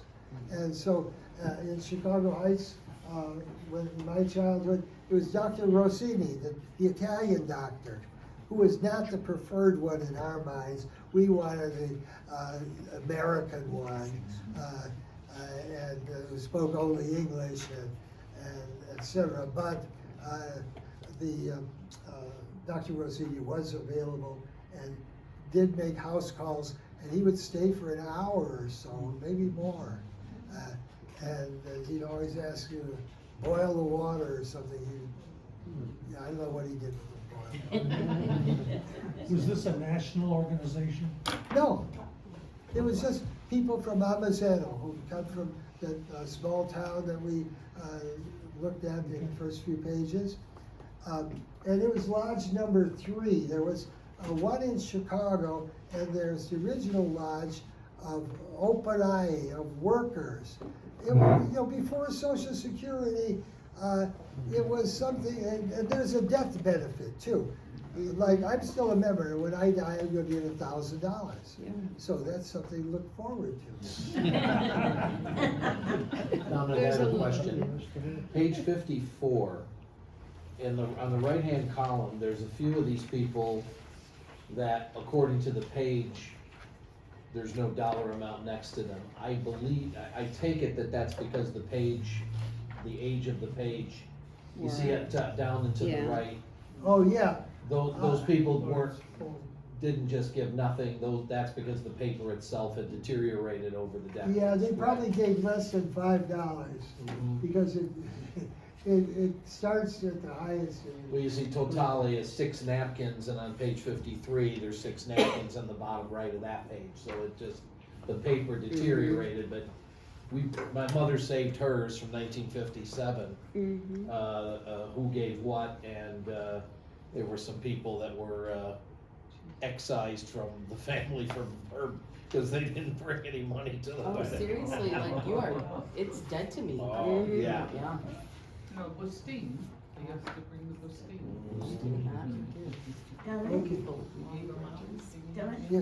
When you mentioned that about the death benefit, I'm familiar with the Polish National Alliance, which has been a fraternal organization, kind of also an insurance company, around for years. Do Italian Americans have anything like that? Well, there's the Italo-American National Union that tried to do that, but mainly these were local, and they were based on the town of origin. And they gave you, if you went to the hospital, they might visit you, or they might give you $5 for going to the hospital. People in those days also, when you came home from the hospital, they visited you. And it was a way to get some insurance and some support. And also, they did some ceremonial stuff at your funeral. You come as a group at a particular time, or put the flags out, the flag of the organization out, or something. How would you find them based on the town? How would you find whether the town your ancestors came from had a similar kind of organization? I don't know. I suppose if you found in your records one of these books, because the book had like receipts for 20 years or something. Which book do you mean? Well, it's a booklet with the dues, where the dues with calendar pages on it, calendar-oriented pages, and then when you paid, they would mark down in your book that you paid and give it back to you. It's your receipt. So you're saying your that's, family would have to have something like this? family might keep that, yeah. Yeah. Or with the records of a funeral, there might be some indication that the Mutual Benefit Society was there. These kinds of organizations were popular on a lot of levels. I mean, the Odd Fellows, the Masons, this and that. The groups organized locally to kind of support each other. Now we have Social Security, which does a little bit of that nationalized. Dominic, could it be that they'd be listed in that Italian-American business directory from the 30s? You have the copy in the library. Would these organizations maybe be in there, or would that be just for storefronts? That was mainly for businesses, for-profit businesses. And typically, a single family or a single president dominated the society for a generation, maybe handed it down. They had some resources, but not a lot. There was an attempt in the 1920s to organize the Sicilian ones, and they were thought to be involved with the mafia. But generally speaking, they were an effort to socially confront hard times for the new immigrants. A lot of these organizations still exist, because I'm an active member of one. And it's funny because the booklet looks very similar to the one that we still use. Yeah. Our organization was founded in 1914. Yeah. Which is it? And it's the name of the society is based on the Madonna that we worshipped in our hometown, Maria Santissima di Costantinopoli. But there's a lot of them out there right now. A lot of Barets, people that come from the Bari region, they all honor their specific Madonna, and they formed an organization like this back in the early 1900s when the men used to come over by themselves, and they would form some type of unity to keep them together, to keep them safe. And if someone got sick or hurt or whatever, they would work together and take care of each other. And So it was a mutual aid society. My great-grandmother passed in 1906. She was only here 7 years. And she was buried at Mount Carmel. When I went to look up her record, the name of the society There you was go. on the card. Yes. That was responsible. Absolutely, for burial. assisting her, exactly. Yeah. And that's what I we wanna go did. back because I lost the name. No, yeah. But, yeah, they were, it's So on. that was the cemetery records then? Yes. At Our Lady of Mount Carmel, yeah. Yeah, she's Yeah, buried. I suppose one project might have been for them to buy a bunch of lots and. Well, they would assist the family to make sure that the person got buried safely. Yes, true. Yeah, Now, because just they have a were here question by about themselves, Finally yeah, found her. yeah. So the communities that were in Chicago Heights, were they from specific places in Italy? Right, Did- exactly, this- yes. This society, was it like a chain migration, these people were coming over with their relatives or friends? from the Right. Yeah. community? Well, yeah, these were the people who came from Amazzano in Chicago Heights, as I've detailed in one of the articles I've written. The main group was from San Benedetto del Tronto, and those people organized the Marchigiana Society. And that is still going, and I think I'm gonna get $1,000 from them too. Are you still paying your dues? Yeah. So, Then that's what it's all about. 20,000 in dues. Not quite, not quite. Over the decade. No. And then there were some others that came from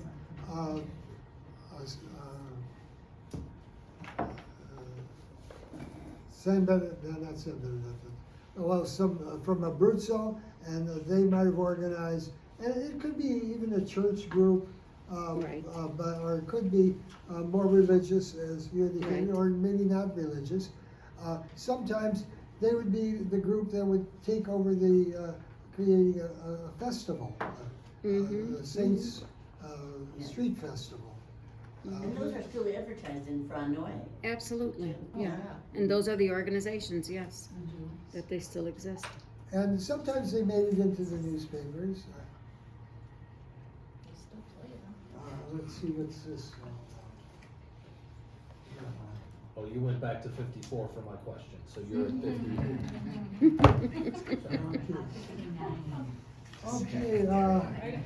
Okay, well, and then this picture below is, that's my sister Angie, a cousin from Italy, one of the grandsons of Z. Filomena, and this is his sister.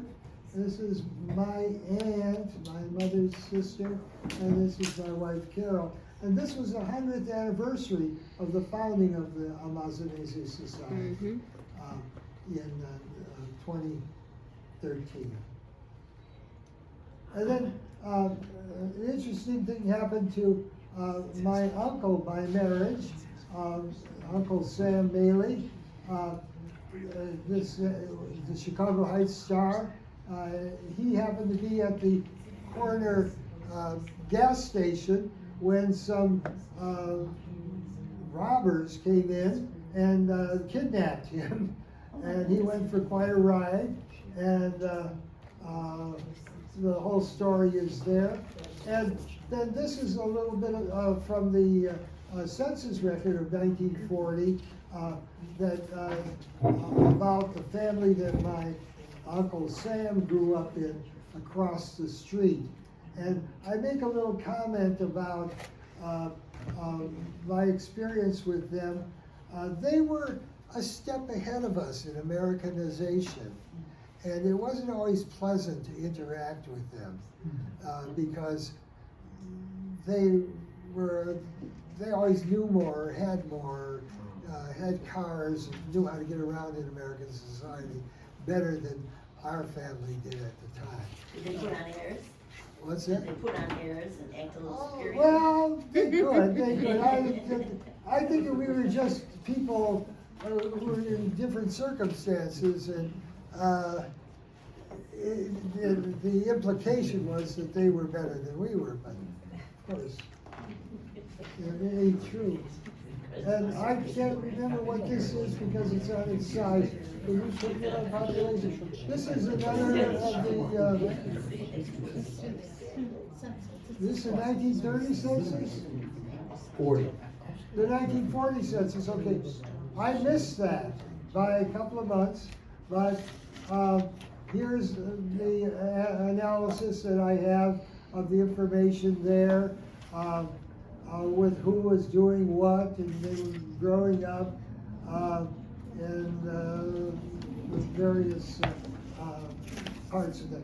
Then we have my father's union book, union card, and he was a member of the hod carriers, building laborers group, number 5, and they were probably a very corrupt union, et cetera, et cetera.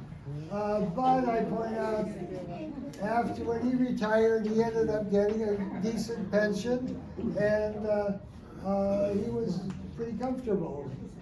A $900 a month pension for over 25 years, so the money wasn't worth that much. And then these are celebrations of me coming into the world,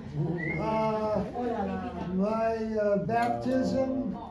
I was a little bit older when baptized because my uncle Tony was in the service, and we had to wait until he was available.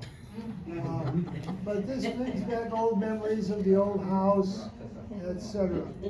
Now, this is a very special picture, and if you turn it around on whatever page it is, the community gathered. This was 1944, maybe 1945. This is the Chicago Heights Hill community. A lot of them were from Almazzano. Almost all of them were Italians of one kind or another. And these were the mothers and girlfriends and wives of boys who were serving in the military. And it is an important symbol of the contribution that Italian Americans made to the World War II effort. And it's also an ironic note that at the beginning of the war, Italians who had not acquired American citizenship, who lived in the U.S., were declared to be enemy aliens. It was only for about 1 year they took that back, but it was, my father, for instance, was declared to be an enemy alien, and technically he was had to report any time that he moved from one county to another county. He couldn't own a gun, he couldn't own a flashlight or a radio, shortwave radio, or things like that. The fact of the matter is that there were so many Italian American young people who had come of age, of draft age at about 1941, 42, that they were needed for the war effort, and the policy of the administration softened on that enemy alien thing, and the Italian Americans, 1 million of them, or possibly, spent on average 36 months in the military becoming Americanized. think of yourself as being in the Army for 3 years, taken away from your hometown, and you're seeing the world, and all the people you're mixing with are not Italian anymore. Maybe sometimes, maybe not. But you're Americanizing. The food you're eating, all those things, you are Americanizing. And then, to top it off, when you get out, there's the GI Bill there to get a loan, to buy a house, and move away from the old neighborhood to a kind of nicer house. Or to get a more skilled job or something like that, or even go to college, a few of them did. So that's a big change in Italian-American society brought on by the World War II experience.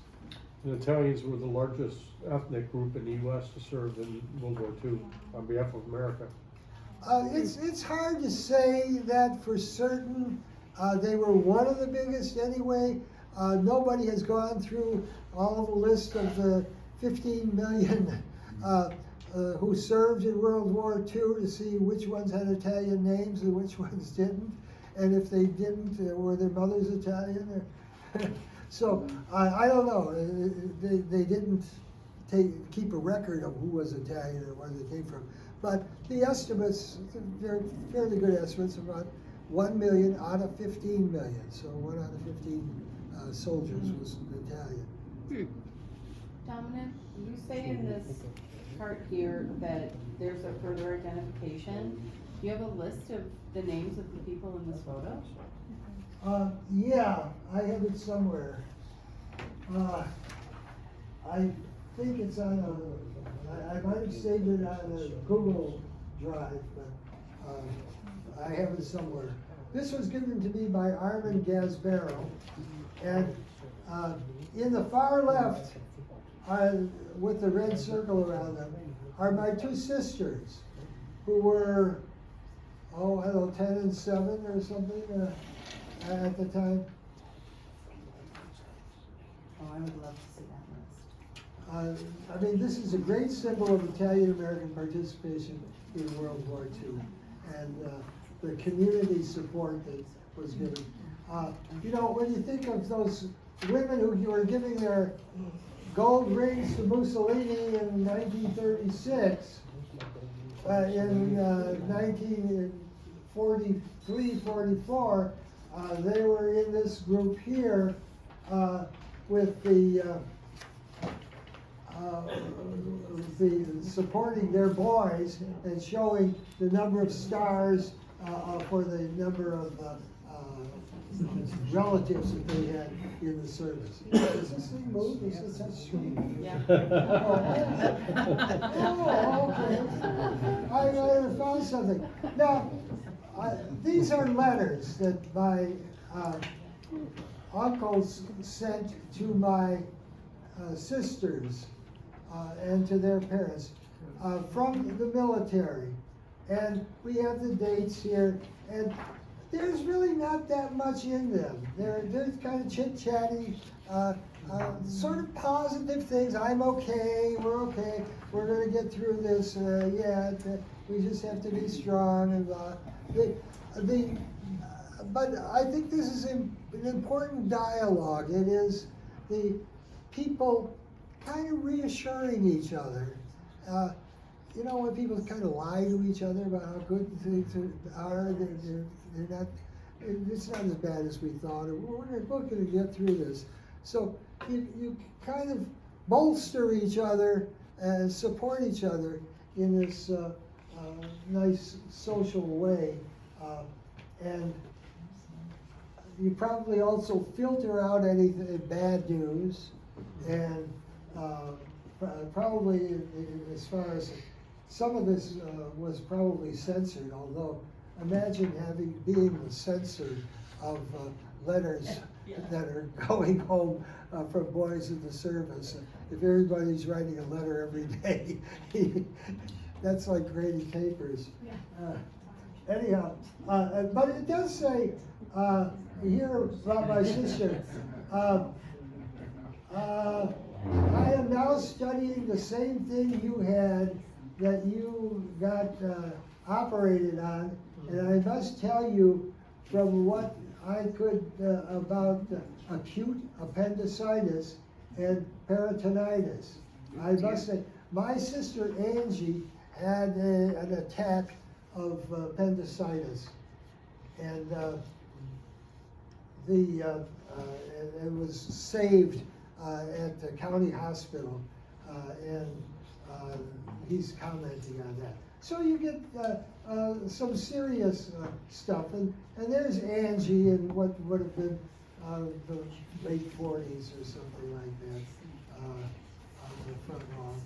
And here's a letter, Mom and Dad, and others. So it documents that sort of thing, and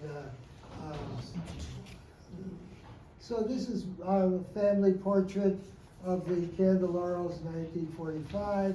My father's citizenship papers and other family stuff around the front yard, 99 and 101 East 23rd Street.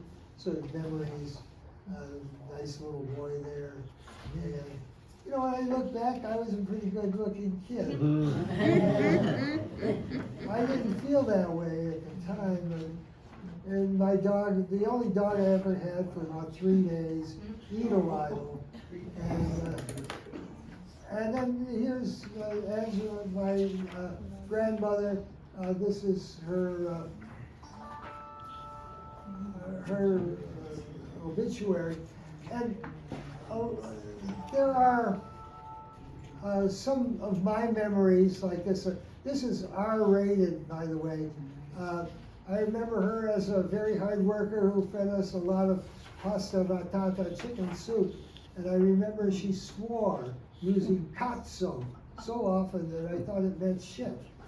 I especially remember her for the gigantic Befana stockings that magically appeared at her house the morning after we did the chant.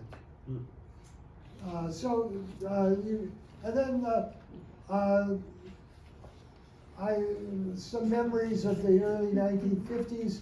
Our first car, well, that's not a picture of our first car, but I Googled 1953 Dodge, and this is what I got, so I put it in. And this is my sister Angie at graduation. She's as beautiful as any movie star. And she was the oldest in our family, and maybe she led us into Americanization. She got a job at an office as secretary to the president of the corporation. And she got me a job as an office boy there. My sister Rose is a job there. And she bought our first car and all that sort of thing. So she was kind of a leader in Americanization. And then some other pictures from the 1950s and memories of the backyard, my father in the backyard, the garden, and me being an idol again, and then some memories of high school and the house that we eventually lived in. My family, me and my wife and family lived in before we came to LaGrange Park. My graduation from junior high, my extended family in the 1950s, and my parents' 25th anniversary, and then some, these are all swinger shots. Remember the swinger? The Polaroid swinger? Oh. You're too young to remember the Polaroid swinger? This is my mother celebrating my father's recuperation from an accident. And then some blank pages, and then I go to the second and third generation. And things get a little bit more prosaic here. We have some stuff, family groupings, who had what parents, and from my, mostly on my mother's, these are my mother's siblings and their children. And so that's kind of a preview, and then we go into each of the families, Sister Felicia Bailey, her family, some pictures of the folks in that group. And these are obviously more contemporary pictures, and a lot of them are taken from the scrapbooks that Carol arranged. And You're so good looking. then again, another obituary. Often people save obituaries, so you can include them. And for some reason, I happen to have the driver's license of Aunt Phil that after she died was turned up in my drawer, and I threw that in there. And here's the Giannettis.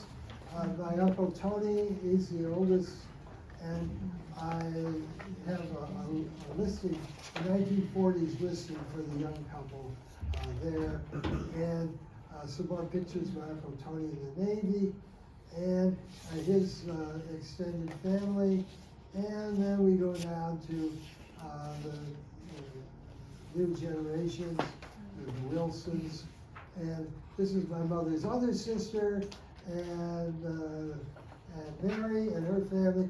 This is Carl's Santori's registration for the draft. He was great because he had the best handwriting ever, and so we get all this information about where he worked. He worked at the Rouse store and all that, and some other memories of these in that part of the family. And finally, this is my Uncle Renzi's family, and then my sister and her family, and we continue, and then the author's family tree, and this is our 50th wedding anniversary at the height of COVID, and our children. I kind of and then I have an essay in English about the whole thing. It ends with my grandson Matthew, works on the school paper at Lyons Township, and he wrote this thing about La Befana, the tradition of La Befana in our family, and that's it. So we have a lot of family trees. You can start your work today by doing a family tree. Who are you? Who are your parents? Who are your parents' parents? Who are their parents' parents' parents? And the parents' parents' parents' parents' parents. So you can start by doing in pencil the first time. And so this is not a masterpiece that you have to slavishly copy. It's one man's take. And I like to think I'm special, but I'm not. I have some talents. I have many shortcomings, and I'm sure that you're as capable or more capable than I. Do we have any lunch?